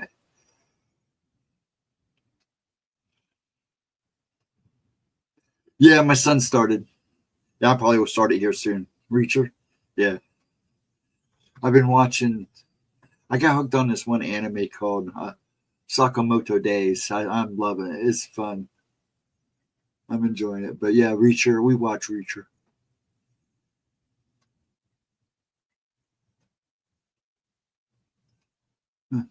And hello, how you doing, Weevil? Mr. Grimm. But yeah, so now we got to watch because I'm pretty sure she was really loading up on everything. So I'm betting she's pregnant. She's probably in hibernation. So I'm going to have to really pay attention in spring that we don't have a bunch of little skunks running around because that's all I need him doing is trying to buddy up with a bunch of skunks. Because he did. No, actually, I thought he was chasing it. I thought, he goes out there at night and you see him take off across the backyard. But one time I caught him in time and got him to stop before he got close enough. And I realized he was just trying to get its attention. It's like, oh my gosh.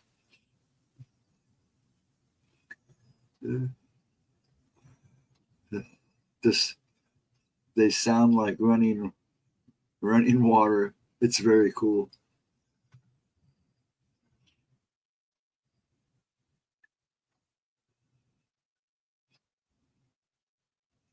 Oh, the murmurations.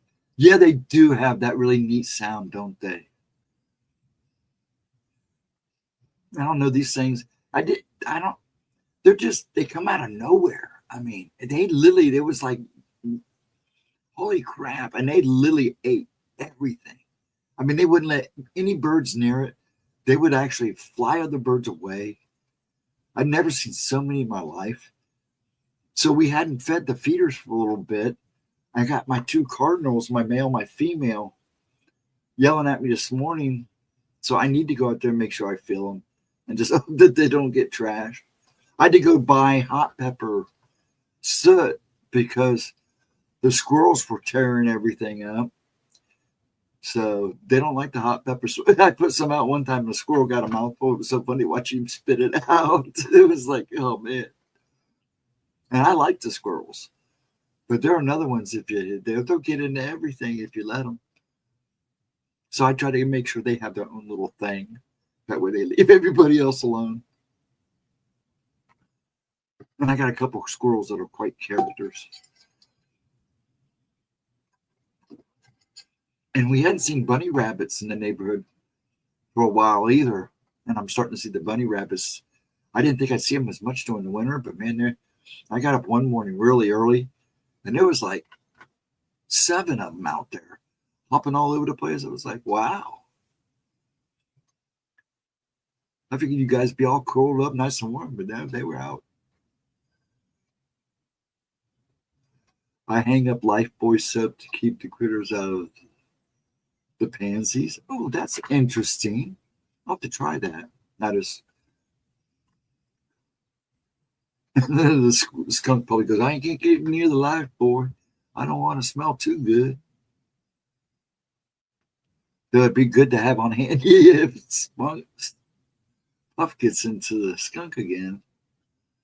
Crack me up, man. He came in the one time, Dad, the third time before I caught him the last time. But the third time, it was funny because Dad let him out. And Dad wasn't paying attention. Dad brings him in. Didn't even smell him. But as soon as he got into my hallway, it was like, no. And as soon as I opened my door, he was standing looking at me. And I'm like, oh, dude, you just. And my son come running downstairs. No, not again. Because he goes to sleep with Giles. So Giles we had to hose him down, scrub him down. And then Giles made him sleep on the other side of his room because he didn't want him too close. Poor dog. I tie it up in a pantyhose and hang it. Well, I have no pantyhose. Okay. I don't have no. No, I'm not gonna get it. I'm just gonna stop.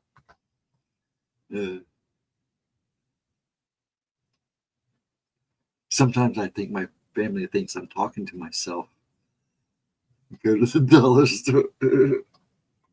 I can see me now. Why are you buying pantyhose, Mr. D? Because they all know me around here. All these stores know me. I can see the dollar store now. What are you buying pantyhose for, Mr. Davis? Is there something about you we don't know? I'm going to hang up Lifebuoy in it. I'm going to hang a Lifebuoy in it. What? That is, down at the general door, they got to know me and Dad. They only got to know me because I keep busting their shoplifters. I've stopped 2 of their shoplifters. And then the cop made me get rid of the 3rd one. He made me let him go. Well, actually, the store made me let him go. I was kind of pissed. They were going, no, let him go. Mr. Davis, you got to let him go. You're going to get yourself in trouble because one of these guys is going to turn on you one of these days. And I said, ah. But yeah, they all know me. So I walk in there by pantyhose. I'm like, I'm going to get somebody look. But then again, look at me. I'm going to rob a bank. I'll tell them I'm just going to use it to rob a bank.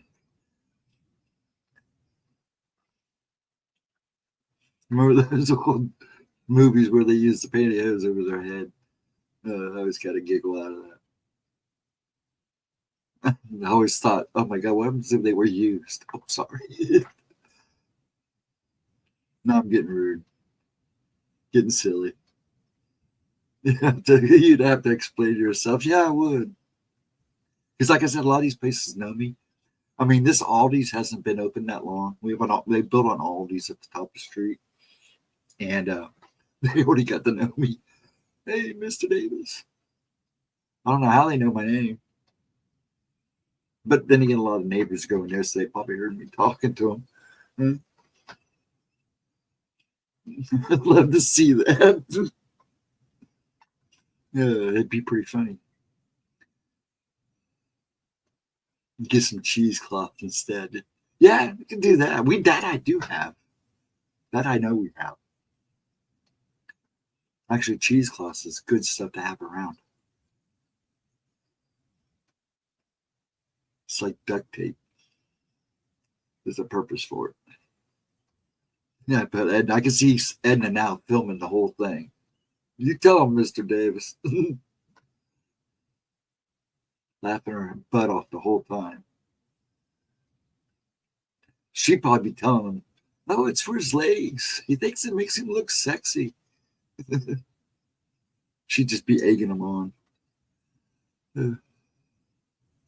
Yes, I just used some. Are you making butter? You make homemade butter too, Edna? Are you serious? You women, man. Oh, I would kill them. Vixen spoiled me. Now I got to get Edna to make me some crab cakes and send me some homemade butter. I'd rather use the real stuff than this fake crap. What goes to use the pig? You guys are killing me. I love it. What time we got? I got to get going. Yeah, it's time to call it before you guys get me all blushing. And it gets me laughing too hard. My ears are starting to ring. And they are actually starting to ring. Everybody, you have a wonderful night. I'm going to call it on a good note. Thanks for hanging out with me, folks. I'm hoping everybody, that the 4 of us that are left, hope you had fun.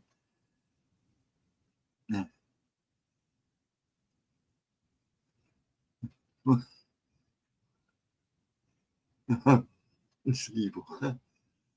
Man, it is so easy. A teaspoon of salt and heavy cream. Shake it up, and you got butter. Yeah, but I don't have that type of time. I mean, he's getting to the point where that's the thing. I'm go. Like, stopping to make dinner sometimes is a nightmare. But anyways, yes, everybody have a wonderful night. Remember, tomorrow night at 8, Michigan UFO sightings and Paranormal Encounters with Rain and Michelle at 8 with Gemma. Be there. I'll post the link. Everybody should know them by now anyways in here. 11 a.m. Monday. Gemma's premiere of The Black Dahlia, her take. It will be a good one. Wednesday night, me, hopefully at 8, or I mean at 9. They'll be at 9.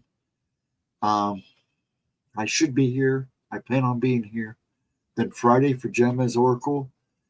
And then back to us again here on Saturday night. Thank you all for hanging with me so much. And I hope to see you guys all tomorrow night. Have a wonderful Sunday. Have a wonderful rest of your night. I love you guys very much. Again, thank you so much for hanging with me. Be well, be kind, all that good stuff, man. I'll see you guys on the flip side